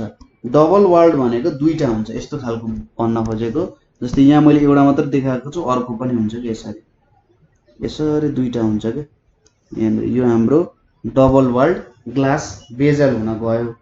त्यसपछि यहाँनिर एक दुईवटा स्ट्रक्चर छुटेको पनि हुन सक्छ। जस्तै हेर्नुस् है त, यहाँ यसरी पनि बनाइदिउँ। अब यसलाई अडियाएर त राख्नु पर्यो है। भित्रको जुन डबल वाल्ड ग्लास भेजल छ यसलाई त अडियाएर राख्नु पर्ने हुन्छ। हो, त्यसलाई अडियाउनको लागि के हुन्छ त यसलाई कर्क सपोर्ट भनेर भन्छ। जुन हाम्रो भित्रको डबल वाल्ड भेजल छ त्यसलाई चाहिँ त्यहाँनेरि मज्जाले राख्नको लागि कर्क सपोर्ट भन्ने आउँछ। त्यसपछि यहाँ भित्र जुन छ लिक्विड भयो, जुन स्टोर गरेको छौं त्यो लिक्विड हुने भयो। त्यसपछि अर्को कुरा यहाँनेरि हुन्छ, यहाँनेरिबाट एउटा यस्तो स्ट्रक्चर आएको हुन्छ, यस्तो खालको स्ट्रक्चर आएको हुन्छ। यसलाई हामी भ्याक्युम सिल भनेर भन्छौं। भ्याक्युम सिल भनेर भनिन्छ। र यो बाहिरको केसलाई चाहिँ आउटर केस भनेर भनिन्छ। यो हाम्रो के भयो त थर्मस हुन गयो। हेर्नुस् त, थर्मसमा के हुँदो रहेछ? एउटा लिड हुँदो रहेछ, कर्क हुँदो रहेछ। अब यो दुईटा वाल भएको ग्लास भेजल हुँदो रहेछ, कर्क सपोर्ट हुँदो रहेछ, भित्र लिक्विड छ, आउटर केस छ, भ्याक्युम सिल छ। अब एउटा एउटा कुरालाई म एक्सप्लेन गर्दै जान्छु है त। पहिलो कुरा के छ त भन्दा यहाँनेरि एउटा डबल वाल्ड ग्लास भेजल छ। डबल वाल्ड के छ? ग्लास भेजल छ। डबल वाल्ड ग्लास भेजल छ। And vacuum is created between two walls, and vacuum is created between हाम्रो जुन वाल्सहरु छ, vacuum is created between two walls। ठीक छ, यहाँनेरि यहाँदेखि यहाँ छ नि, यो बीचमा चाहिँ भ्याक्युम छ है त। यो एउटा वाल भयो, यो एउटा वाल भयो, यो बीचमा के छ? भ्याक्युम हुन बनाउन गयो। ठीक छ, यहाँनेरि भ्याक्युम बनायो। त्यसपछि वाल्सहरुलाई सिल्भर गरिएको हुन्छ। Waals are सिल्भर्ड। सिल्भर्डले के काम गर्ने भयो त भन्दा यदि हिट आइरहेछ भने हिटलाई बाहिरतिरै पठाइदिन्छ। ठीक छ, वाल सिल्भर गरिसकेपछि के भयो त त्यहाँ वस्तुको हिट त्यहीँनेरि रहने भयो र त्यहाँबाट केही कुरा सजिलैसँग बाहिर जान नदिने भयो। ठीक छ, त्यहाँबाट सजिलैसँग कुनै तरिकाले पनि बाहिर जान निक्लिन दिँदैन यो सिल गरिसकेपछि। त्यसपछि भेजल इज केप्ट इन, थर्डमा जुन यो भेजल छ हाम्रो double walled vessel is kept in metallic or plastic case. यसलाई चाहिँ एउटा मेटालिक अर प्लास्टिक केसमा राखिन्छ। तपाईहरुले देख्नु नै भएको छ, थर्मसहरु प्लास्टिकको पनि हुन्छन्, मेटालिक पनि हुन्छन्। र जुन भित्रको भेजल छ, जुन हाम्रो डबल वाल्ड भेजल छ अथवा ग्लास छ, त्यो भेजल इज सपोर्टेड बाइ कर्क सपोर्ट। सपोर्टेड बाइ कर्क सपोर्ट, किनभने यदि यो कुरा नदिने हो भने त्यो फुट्न सक्छ, सिसाको हो नि त, फुट्न सक्छ। त्यसपछि अर्को छ कर्क स्टपर। कर्क स्टपर भनेको जुन थर्मसको मुख छ, थर्मसको मुख बन्द गर्न चाहिँ कर्क स्टपर युज गरिन्छ। कर्क स्टपर क्लोजेज द माउथ अफ के त ग्लास भेजल। ग्लास भेजलको मुख थुन्नको लागि कर्क स्टपर युज गरेको छ। अब यो कुराहरु स्टडी गरौँ। जस्तै यहाँनेरि हामीले भन्यौं के छ त, पहिलो कुरा vacuum is created between walls भन्यौं नि। Vacuum is created between two walls. Vacuum create गर्दाखेरि के फाइदा भयो त भन्दा यसले चाहिँ जुन फ्लो अफ हिट छ, यो फ्लो अफ हिटलाई रिड्युस गर्छ। किनभने भ्याक्युममा त केही पनि मेटेरियल छैन, मेटेरियल नभइसकेपछि सजिलैसँग के हुने भयो, हिट चाहिँ बाहिर जाने अथवा बाहिरबाट भित्र नआउने भयो। भ्याक्युम त ब्याड कन्डक्टर अफ हिट हो, त्यही भएर त्यो राखियो। ठीक छ, अनि फ्लो अफ हिट हुने भएन र कन्डक्सन अथवा कन्भेक्सन। कन्डक्सनको कारण कन्डक्सन हुनको लागि त हामीले के चाहिन्थ्यो, मेटल चाहिन्थ्यो नि। अब यो हामीले ग्लासको बनाएको छौँ, भित्रको थर्मसको ग्लासको बनाएपछि कन्डक्सनद्वारा पनि सजिलैसँग हिट लस नहुने भयो, अनि कन्भेक्सनद्वारा पनि नहुने भयो, किनभने माथिबाट कर्क स्टपर छ। कर्क स्टपरले त के गर्ने भयो, आएको हिटलाई फेरि तलतिर पुर्याइदिने भयो। माथिबाट तलबाट यसरी हिट आइरहेछ भने कर्क स्टपरले स्टप गर्छ। कर्क स्टपर त आफै ब्याड कन्डक्टर हो, हिटलाई फेरि तल लगिदिने भयो। ठिक छ। अब यहाँबाट निक्लिने तरिका भनेको अब अर्को छ रेडिएसनबाट। रेडिएसन, सपोज यहाँ हिटेड कुराहरू छ नि, यो हिट छ, हिट हुने बित्तिकै के बुझ्नु भन्दा रेडिएसन हो भन्ने कुरा बुझ्ने। ठिक छ, हिट भनेको रेडिएसन हो। अब कुनै कुरालाई सिल्भर गरिदिसकेपछि के हुन्छ भने, सिल्भर गरिदिसकेपछि त्यो हिट जुन ठोकिन जान्छ, अब रेडिएसन भने त हिट छ, अब सिल्भर गरिदिएको छ भने ठोकेर फेरि त्यहीँतिर फर्किन्छ, फेरि यता जान खोज्छ, फेरि त्यहीँतिर फर्किन्छ। ठिक छ, के बुझ्यौँ त? जुन ग्लास छ, यो ग्लासले गर्दा कन्डक्सन हुन दिएन, कर्कहरूले गर्दाखेरि कन्भेक्सन हुन दिएन, र सिल्भर गरिएको कारणले रेडिएसनद्वारा यहाँनिर हिट ट्रान्सफर हुन सकेन। त्यसैले कुनै कुराहरू पनि, कुनै पनि लिक्विड यहाँनिर सजिलैसँग केही लामो समयसम्म तातो अथवा लामो समयसम्म चिसो रहन जान्छ। हरेक कुरा बुझ्यो। सिल्भर गर्नुको कारण के रहेछ त, रेडिएसनद्वारा हिट बाहिर नजाओस् भनेर हामीले सिल्भर गरे रहेछ। भ्याक्युम किन राखिएको रहेछ त भन्दा कन्डक्सन अथवा कन्भेक्सनद्वारा हिट ट्रान्सफर हुने तरिकालाई रोक्दो रहेछ। ग्लासको किन बनाइएको रहेछ, कन्डक्सनद्वारा हिट बाहिर नजाओस् भनेर। ठिक छ, यति कुराहरू बुझ्यो। ल, यो भयो हाम्रो थर्मस फ्लास्क है त। कुरा बुझ्नुभयो। मैले यहाँनिर तपाईहरूलाई के हुन्छ भनेर लेख्दै छु, र यो कुराहरू किन हुन्छ भनेर मैले तपाईँलाई एक्सप्लेन गरिसकेँ। ठिक छ। अब बाहिर मेटल भए पनि खासै फरक परेन है त, बाहिर मेटल अथवा प्लास्टिक भए पनि खासै फरक परेन, भित्र बुझी कुरा चाहिँ यहाँभित्र छ। अब यो भ्याक्युम सिल चाहिँ तोडियो भने नि सक्यो कुरा। फेरि भ्याक्युम सिलले गर्दा के भएको छ त, यो चाहिँ यहाँनिर पनि ट्याप्प छ, यहाँनिर पनि यसरी ट्याप्प बस्या हुन्छ है, यहाँनिर मैले बनाएको रहेछ, तर यहाँ सिल हुन्छ। तर अब यो फुट्न गयो भने नि, यो फुट्न गयो भने चाहिँ सकियो। यो पानी कुनै हालतमा पनि तातो हुनेवाला छैन। एकछिन तातो होला, ग्लासमा राख्यो भन्दा तातो त होला, तर हामीले चाहेको अथवा हामीले सोचेको समय जतिको तातो यो हुन सक्दैन। कुरा बुझ्यो। अब हामी अर्को कुरा हेर्न गइरहेछौँ। त्यो कुरा भनेको के को बारेमा हो त, टेम्परेचरको बारेमा हेरौँ है त। ल, टेम्परेचरको बारेमा हेरौँ। त्यसपछि हामी अर्को एउटा रमाइलो टपिक आउँछ। टेम्परेचर भनेको के हो त, सिम्पली भन्नु पर्दाखेरि डिग्री अफ हटनेस र कोल्डनेस हो। हामीले टेम्परेचरको बारेमा धेरै स्टडी गरिसक्यौँ। डिग्री अफ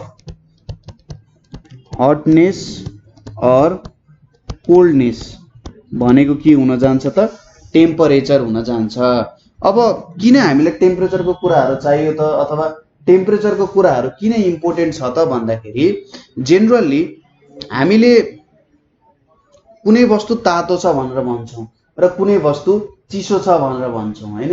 कुनै वस्तु तातो छ भनेर भन्छौँ र कुनै वस्तु चिसो छ भनेर भन्छौँ।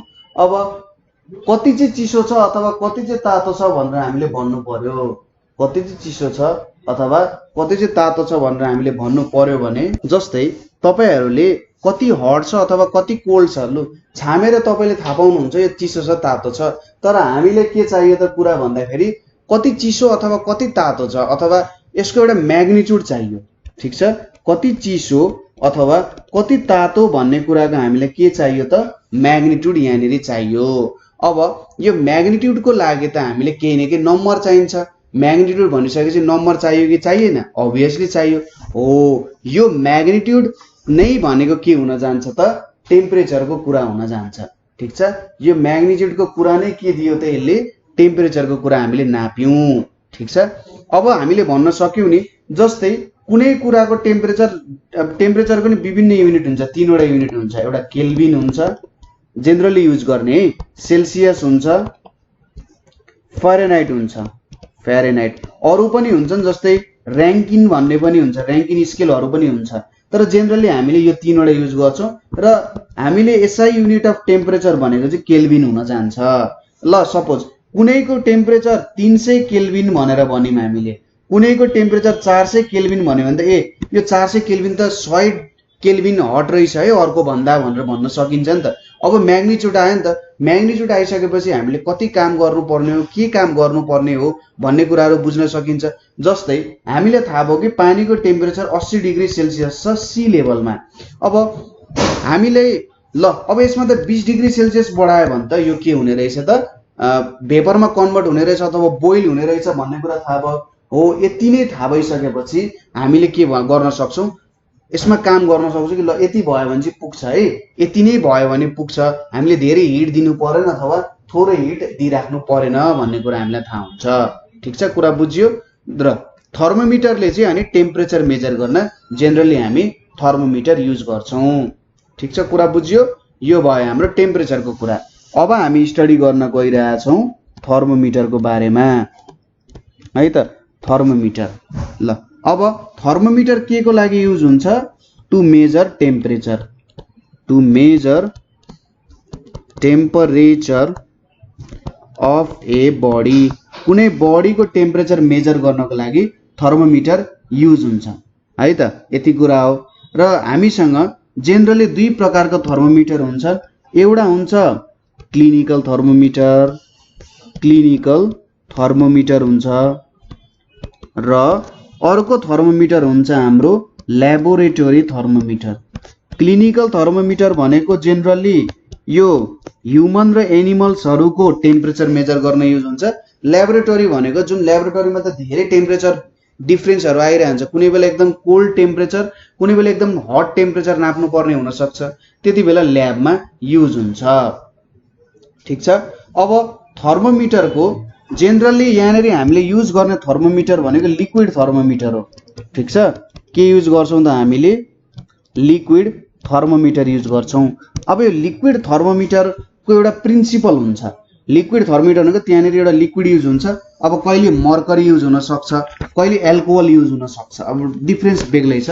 लिक्विड थर्मोमिटरमा कि त एल्कोहल और मर्करी है त जेनरल रूपमा यो युज हुन्छ। अब यो लिक्विड थर्मोमिटरको एउटा प्रिन्सिपल हुन्छ।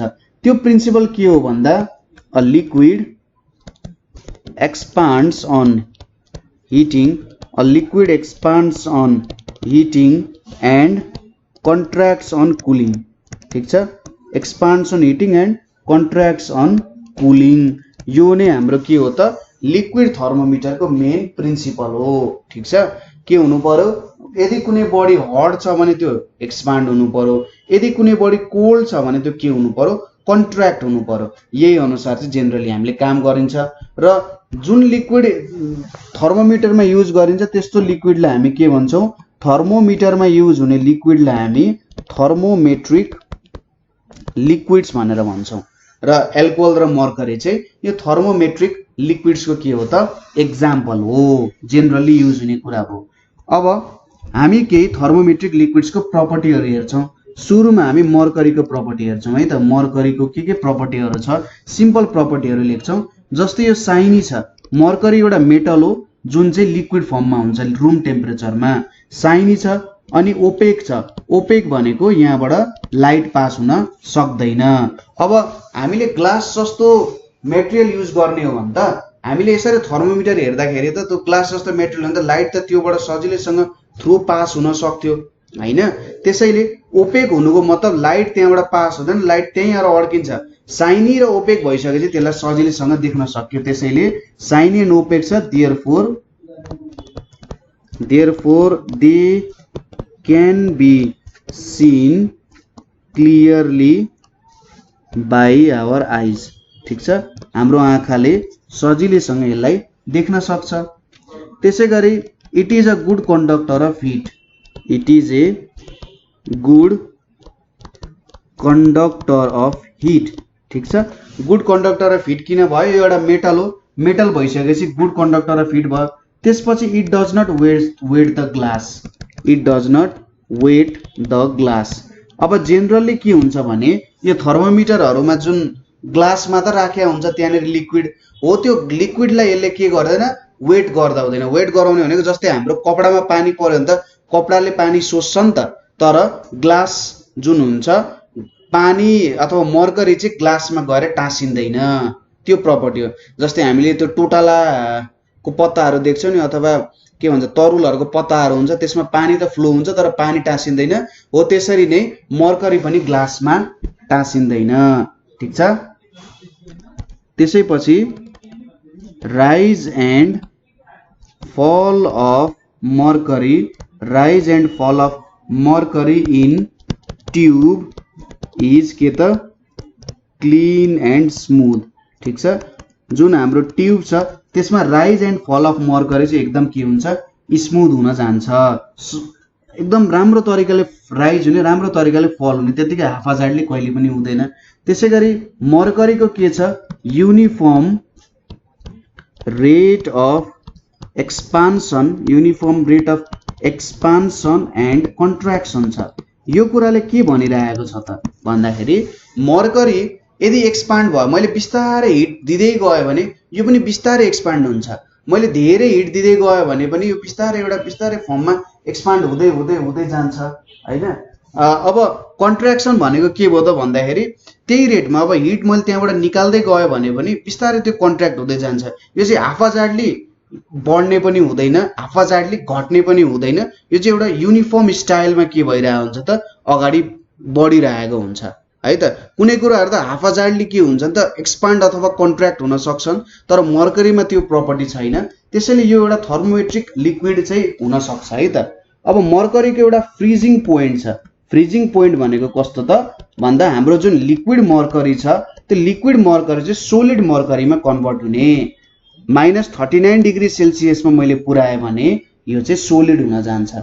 त्यसपछि बोइलिङ पोइन्ट छ बोइलिङ पोइन्ट भनेको हाम्रो मर्करी जुन छ लिक्विड मर्करी त्यसलाई मैले यदि 357 डिग्री सेल्सियसमा पुर्याए भने के हुन्छ त यो ग्यासमा कन्भर्ट हुन जान्छ अब ग्यासमा कन्भर्ट भयो अथवा फ्रिज भयो भने त काम छैन फ्रिज हुनुको मतलब त त्यो त्यहीँनेरि अब अड्किन गयो हैन लिक्विड हुँदा पो फ्लो हुन सक्छ त फ्रिज भयो भने सक्यो अनि बोइल भयो भने पनि अब यसको हाफाजाड मुभमेन्ट हुन थाल्छ ठीक छ किनभने यसले टोटल भोल्युम कभर गर्न खोज्छ यो टोटल भोल्युम कभर गर्न खोज्दाखेरि हामीले टेम्परेचर मेजर गर्न सक्दैनौं त्यसैले मर्करी थर्मोमिटरहरु जेनरली हाई टेम्परेचरको लागि युज हुन्छ ठीक छ मर्करी थर्मोमिटर भनेको जेनरली हाई टेम्परेचर मेजर गर्नको लागि युज हुन्छ लो टेम्परेचरको लागि हुँदैन किन हुँदैन भन्दा हामीले लो टेम्परेचर -39 भन्दा पनि कम फिल गर्नुपर्ने हुन्छ अब सायद विश्वको सबैभन्दा कम टेम्परेचर हुने ठाउँ रसियाको भार्पायान्स भन्ने हो त्यहाँनेरि नै टेम्परेचर -43 -45 भन्दा कम हुन सक्छ अब त्यहाँ त मर्करी फ्रिज भइहाल्छ त्यो टेम्परेचर हामीले मेजर गर्न नसक्ने भयौं त्यही भएर जेनरली के हुन्छ त हाई टेम्परेचर मेजर गर्नको लागि चाहिँ मर्करी हामी युज गर्छौं यो प्रपर्टीहरु तपाईहरुले बुझ्नुभयो होला है बुझ्न जरुरी छ अब नेक्स्ट मा जाउँ हाम्रो के छ एल्कोहल अर्को थर्मोमेट्रिक लिक्विड भयो अब एल्कोहल भनेको के हुन्छ यो कलरलेस हुन्छ अब कलरलेस भएपछि त यो देखिने भएन त्यही भएर कलर्ड बिफोर युज हामी चाहिँ यसमा कलर युज गर्छौं कलर्ड बिफोर युज जुन एल्कोहल छ त्यसमा हामी कुनै कलर युज गर्छौं र त्यसपछि मात्रै हामी यसलाई युज गर्छौं यसको एक्सपान्सन रेट जुन छ एक्सपान्सन रेट इज 7 टाइम्स के छ त more than mercury expansion rate भनेको 7 टाइम्स मोर देन मर्करी छ ठीक छ त्यति हुन्छ त्यसपछि यसको फ्रीजिङ पोइन्ट कति बेलामा फ्रीज हुँदो रहेछ यो फ्रीजिङ पोइन्ट भनेको यसको -117 डिग्री सेल्सियसमा यसको फ्रीजिङ पोइन्ट छ र यसको बोइलिङ पोइन्ट भनेको के छ बोइलिङ पोइन्ट भनेको चाहिँ 78 डिग्री सेल्सियस रहेछ भनेपछि यो लो टेम्परेचरको लागि युज हुन्छ हाई टेम्परेचरको लागि युज गर्नु हुँदैन किनभने पानीको जुन ल हामीले यहाँबाट के बुझ्यौं अब पानी आफैमा 100 डिग्री सेल्सियसमा बोइल भइहाल्छ अब 78 डिग्री सेल्सियसमा अल्कोहल त बोइल भइसक्छ त्यही भएर यो जेनरली हामीले हाई टेम्परेचर मेजर गर्न युज गर्दैनौं तर लो टेम्परेचर मेजर युज गर्न एकदमै राम्रो हुन्छ ठीक छ अब हामी पढौं दुईटा थर्मोमिटर छ हामीसँग क्लिनिकल थर्मोमिटर र ल्याबोरेटरी थर्मोमिटर हामी क्लिनिकल थर्मोमिटरको बारेमा स्टडी गरौँ है त जेनरली यो क्लिनिकल थर्मोमिटर के को लागि युज हुन्छ त भन्दा measuring measuring temperature of human body. ठिक छ, measuring temperature of human body, human बडीको टेम्परेचर मेजर गर्न युज हुन्छ। यसलाई चाहिँ डक्टर्स थर्मोमिटर भनेर पनि भनिन्छ। पहिले पहिले त डक्टरहरूसँग मात्रै हुन्थ्यो है यो कुराहरू, अहिले चाहिँ अब सबैको घर घरमा नै छ। अब क्लिनिकल थर्मोमिटर कस्तो हुन्छ त भन्ने यो कुरा हेरौँ है त। यहाँनिर हामीले एउटा क्लिनिकल थर्मोमिटर लिएको छौँ है त। हेर्नुहोस् त ल, यो एउटा क्लिनिकल थर्मोमिटरको स्ट्रक्चर भयो है। यस्तै खालको हुन्छ क्लिनिकल थर्मोमिटर हो। यहाँनिर क्लिनिकल थर्मोमिटरमा के हुन्छ त भन्दा थिक वाल्ड क्यापिलरी ट्युब हुन्छ। Thick walled capillary tube with fine bore हुन्छ यहाँनिर। ठिक छ, थिक वाल्ड क्यापिलरी ट्युब।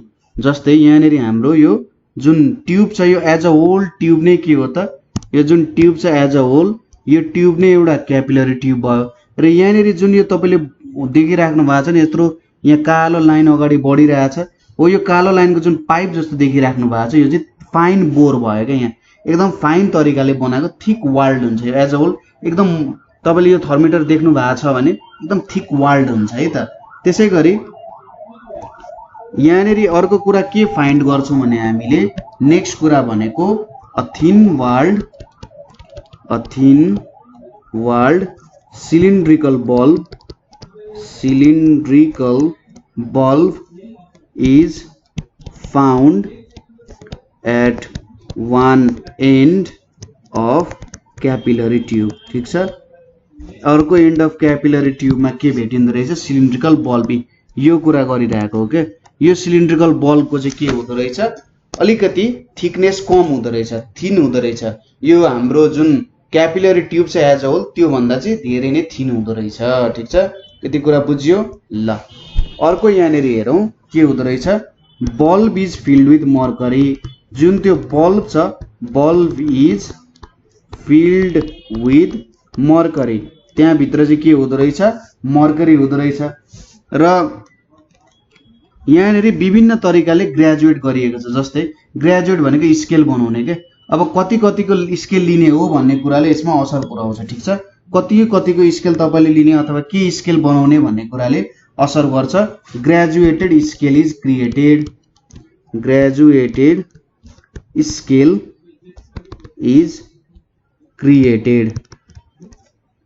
यो भनेको चाहिँ यहाँनिर यसरी स्केलहरू जुन हाम्रो फिट हुन्छ नि, यसमा 1 2 3 4 5 1 2 3 4 5 यसरी बनाइन्छ नि, त्यहाँ पनि त्यसरी नै बनाइएको हुन्छ ताकि कहाँनिर पुगेको छ, कति टेम्परेचर हो। अब कुनैमा डिग्री फरेनहाइट हुन्छ, कुनैमा डिग्री सेल्सियस हुन्छ, के युज गरिएको छ त्यो अनुसार degree Fahrenheit degree Celsius, generally degree Fahrenheit use गरिरहेको हुन्छ।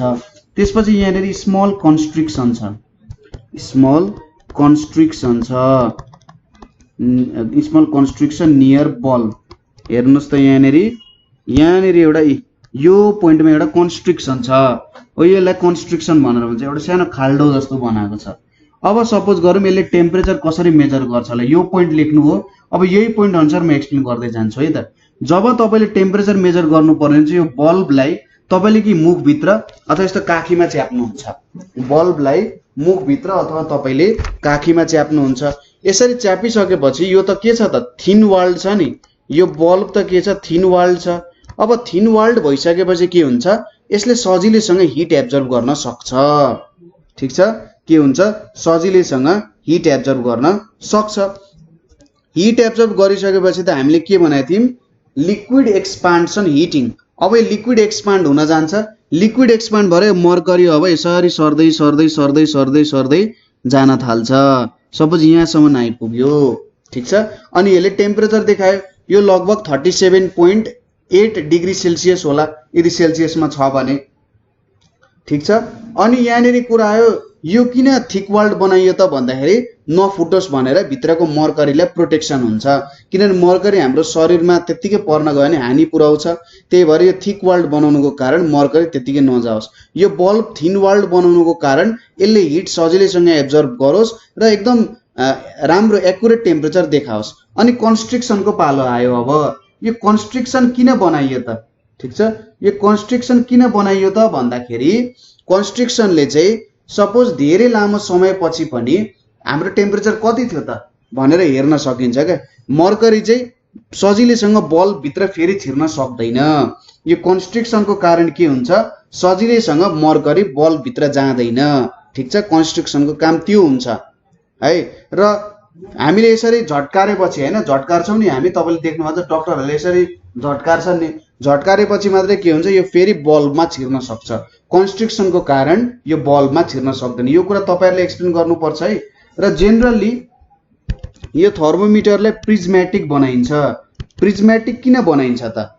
प्रिज्मेटिक बनाउनुको कारण चाहिँ के हो त भन्दाखेरि, जेनरली प्रिज्मेटिक बनाउँदाखेरि यसले म्याग्निफाई गर्छ। ठिक छ, थर्मोमिटरमा यो रिडिङ जुन हुन्छ यहाँनिरको यो मर्करी कहाँसम्म पुग्यो त भन्ने कुरालाई अलिकति के गर्छ त, म्याग्निफाई गर्छ। म्याग्निफाई गरिसकेपछि त हेर्न सजिलो भयो नि त। ठिक छ, यो कुरा बुझ्नुभयो।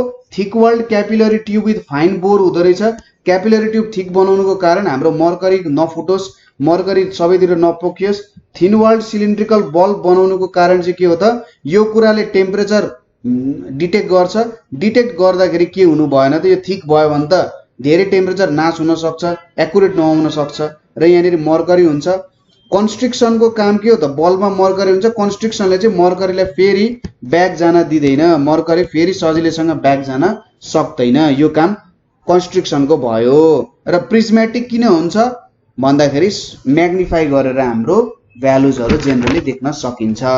र यो भयो हाम्रो क्लिनिकल थर्मोमिटर। जेनरली क्लिनिकल थर्मोमिटरहरू युज गर्थे, तर अहिले चाहिँ के को आउन थाल्यो भन्दा डिजिटल थर्मोमिटरहरू पनि आउन थालेको छ है त। डिजिटल थर्मोमिटरहरूले पनि सजिलैसँग काम गर्न सकेको छ, काम गर्न नि सजिलो नै हुन्छ। अब आयो laboratory thermometer. Laboratory thermometer, laboratory thermometer भनेको पनि जेनरली मर्करी थर्मोमिटरै हुन जान्छ। मर्करी थर्मोमिटर युज गर्छ। अब अरू केस लो टेम्परेचर नाप्नु पर्ने छ भने एल्कोहल थर्मोमिटरहरू युज गर्ला है त। र यसले टेम्परेचरको रेन्ज भनेको -10 डिग्री सेल्सियस टु 110 डिग्री सेल्सियसको लागि यो रेन्ज गर्न। अब ल्याबहरूमा यत्रो टेम्परेचर हुन्छ, अब एकदम सोफिस्टिकेटेड ल्याबहरू छन् भने त अझै धेरै होला, तर जेनरली -10 टु 110 हुन्छ। त्यही भएर मर्करी थर्मोमिटरले काम गरिहाल्छ। अब यो ल्याबोरेटरी थर्मोमिटर कस्तो हुन्छ त स्ट्रक्चर हेरौँ। यो भनेको हाम्रो एउटा थर्मोमिटर जुन चाहिँ ल्याबोरेटरीमा युज हुने थर्मोमिटर हो है त। अब यो थर्मोमिटरमा पनि के हुन्छ त भन्दाखेरि, पहिलो कुरा त थिक वाल्ड क्यापिलरी ट्युब हुन्छ। थिक वाल्ड क्यापिलरी ट्युब हुन्छ with fine bore. Tube with fine bore, यो त हुने नै भयो। ठिक छ, त्यसै गरी एउटा थिन वाल्ड बल्ब पनि हुन्छ। थिन वाल्ड बल्ब पनि हुन्छ, तर यसमा नो कन्स्ट्रिक्सन, यसमा केही कन्स्ट्रिक्सनै हुँदैन। ठिक छ, यसमा कुनै रूपको कन्स्ट्रिक्सनै हुँदैन। हेर्नुहोस् त, यहाँनिर हाम्रो थिक वाल्ड पनि छ, बल्ब पनि छ, तर यहाँनिर कुनै पनि कन्स्ट्रिक्सन यहाँनिर हुँदैन। ठिक छ, र जेनरली के हुन्छ त हाम्रो हेर्नुहोस् त, ग्रेजुएटेड भनेको स्केलहरू चाहिँ graduated from -10 degree Celsius to 110 degree Celsius, यसमा चाहिँ यिनीहरू ग्रेजुएटेड गरिएको छ। जब हामीले यसको बल्बलाई कुनै बडीको कन्ट्याक्टमा राख्छौँ त्यहाँनिर के हुन्छ त, मर्करीको टेम्परेचर राइज एन्ड फल हुन्छ र त्यति बेलै हामीले के गर्छौँ त, टेम्परेचर रिड गरिहाल्छौँ। ठिक छ, यो कुराहरू जेनरली हामीले गर्छौँ कि ठ्याक्कै हामीले राख्छौँ, किनभने कन्स्ट्रिक्सन छैन। कन्स्ट्रिक्सन छैन भने चाहिँ होइन म पर्सितिर चाहिँ हेर्न आउँछु भनेर त हुँदैन। त्यही भएर त्यति बेलै हामीले ल्याबमा हेरिहाल्छौँ र generally graduated from -10 to 110 degree Celsius हुन्छ। र नयाँ कुनै थर्मोमिटर बनाउन लाग्यो भने त्यहाँनिर लिक्विड थर्मोमिटर बनाउन लाग्यो भने एउटा लोअर फिक्स्ड पोइन्ट हुन्छ र अर्को हुन्छ upper fixed point. Lower fixed point र अप्पर फिक्स्ड पोइन्ट भन्ने हुन्छ।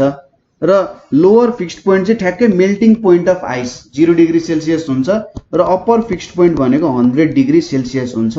यो भनेको के भयो त, pure water, pure boiling point अथवा प्योर बोइलिङ वाटर को भयो। यो मेल्टिङ पोइन्ट अफ आइस भनौँ न, मेल्टिङ पोइन्ट अफ आइस हुन गयो। ठिक छ, लोअर फिक्स्ड पोइन्ट र अप्पर फिक्स्ड पोइन्ट हुने भयो 0 डिग्री सेल्सियस र 100 डिग्री सेल्सियस यहाँनिर आउने भयो। ठिक छ, यो हुने भयो यहाँनिर। ल र के हुन्छ भने थर्मोमिटर बनाउँदाखेरि जेनरली यो 0 बाट सुरु भयो, त्यसपछि अब यहाँनिर अरु राखिएला 1 2 3 4 5 6 7 8 9 10 यसरी यो 1 भयो, फेरि यहाँनिर 2 आउँछ, 3 आउँछ, 4 आउँछ, 5 आउँछ, हो यसरी आउँछ नि। यसलाई हामी के भन्छौं, क्यालिब्रेसन अफ थर्मोमिटर भनेर भन्छौं। क्यालिब्रेसन अफ थर्मोमिटर भनेर भन्छौं। ठिक छ, यो हाम्रो के भयो त, क्यालिब्रेसन अफ थर्मोमिटर। यत्रो लामो लामो लाइनले 1 डिग्री सेल्सियसको चेन्ज भइरहेछ, 1 डिग्रीको चेन्ज भइरहेछ भनेर भनिन्छ र यसलाई क्यालिब्रेसन भनेर भनिन्छ। ठिक छ, यति कुरा बुझ्यो। अब हामी हेर्न गइरहेछौं टेम्परेचर स्केल। हामीले सेन्टिग्रेड भनेर हेर्यौं, हामीले फेरेनहाइट भनेर हेर्यौं, अब टेम्परेचर स्केल भनेर हेर्छौं। जेनरली हामीले युज गर्ने 3टा टेम्परेचर स्केल हुन्छ। एउटा हुन्छ सेन्टिग्रेड स्केल, सेन्टिग्रेड स्केल हुन्छ, अर्को हुन्छ हाम्रो फेरेनहाइट स्केल, फेरेनहाइट स्केल छ, र लास्टली जुन हाम्रो एसआई युनिट हो त्यो भनेको हाम्रो केल्भिन स्केल हुन गयो। अब हेरौं, सेन्टिग्रेड स्केलमा एउटा लोअर फिक्स्ड पोइन्ट हुन्छ है, एलएफपी भनेको लोअर फिक्स्ड पोइन्ट र अप्पर फिक्स्ड पोइन्ट पनि हुन्छ। सेन्टिग्रेडमा लोअर फिक्स्ड पोइन्ट भनेको 0 डिग्री सेल्सियस र अप्पर फिक्स्ड पोइन्ट भनेको 100 डिग्री सेल्सियस। ठिक छ, र यहाँनिर के हुन्छ, 100 इक्वल डिभिजन्स हुन्छ, 100 इक्वल डिभिजन्स हुन्छ। यसको मतलब 0 देखि 1 आउँछ, 1 देखि 2 आउँछ, 2 देखि 3 आउँछ, हो यसरी चाहिँ हुन्छ। Lower fixed point 0, upper fixed point 100 र 100 इक्वल डिभिजन्स हुन्छ भने चाहिँ एक डिभिजन यसरी जान्छ। नेक्स्ट भनेको फेरेनहाइट स्केल छ। फेरेनहाइट स्केलमा लोअर फिक्स्ड पोइन्ट भनेको 32 डिग्री फेरेनहाइट हुन्छ र अप्पर फिक्स्ड पोइन्ट भनेको चाहिँ 212 डिग्री फेरेनहाइट हुन्छ। भने चाहिँ सबसे लोएस्ट टेम्परेचर हामी 32 डिग्री फेरेनहाइट नाप्न सक्ने भयौं, हाईएस्ट 212 नाप्ने भयौं जेनरली है। र यहाँनिर 180 इक्वल डिभिजन्स हुन्छ। कतिवटा डिभिजन्स हुन्छ भन्ने कुरा ठ्याक्कै तपाईले अप्पर फिक्स्ड पोइन्ट र लोअर फिक्स्ड पोइन्टलाई सबट्र्याक्ट गरिदिने, त्यति गरिसकेपछि तपाईले भेट्न सकिहाल्नुहुन्छ। ठिक छ, अब अर्को आयो केल्भिन स्केल। केल्भिन स्केलमा लोअर फिक्स्ड पोइन्ट भनेको कति हुन्छ त, केल्भिन स्केलमा लोअर फिक्स्ड पोइन्ट भनेको हाम्रो 273 केल्भिन हुन्छ र अप्पर फिक्स्ड पोइन्ट भनेको हाम्रो 373 केल्भिन हुन्छ। यहाँनिर पनि 100 इक्वल डिभिजन्स हुने भयो। कसरी भेट्ने, अप्पर फिक्स्ड पोइन्ट र लोअर फिक्स्ड पोइन्टलाई ठ्याक्कै सबट्र्याक्ट गरेर हामीले भेट्ने। र यहाँनिर इच डिभिजन भनेको, इच डिभिजन भनेको के हुन्छ, यहाँ 1 केल्भिन हुन्छ। यहाँनिर इच डिभिजन भनेको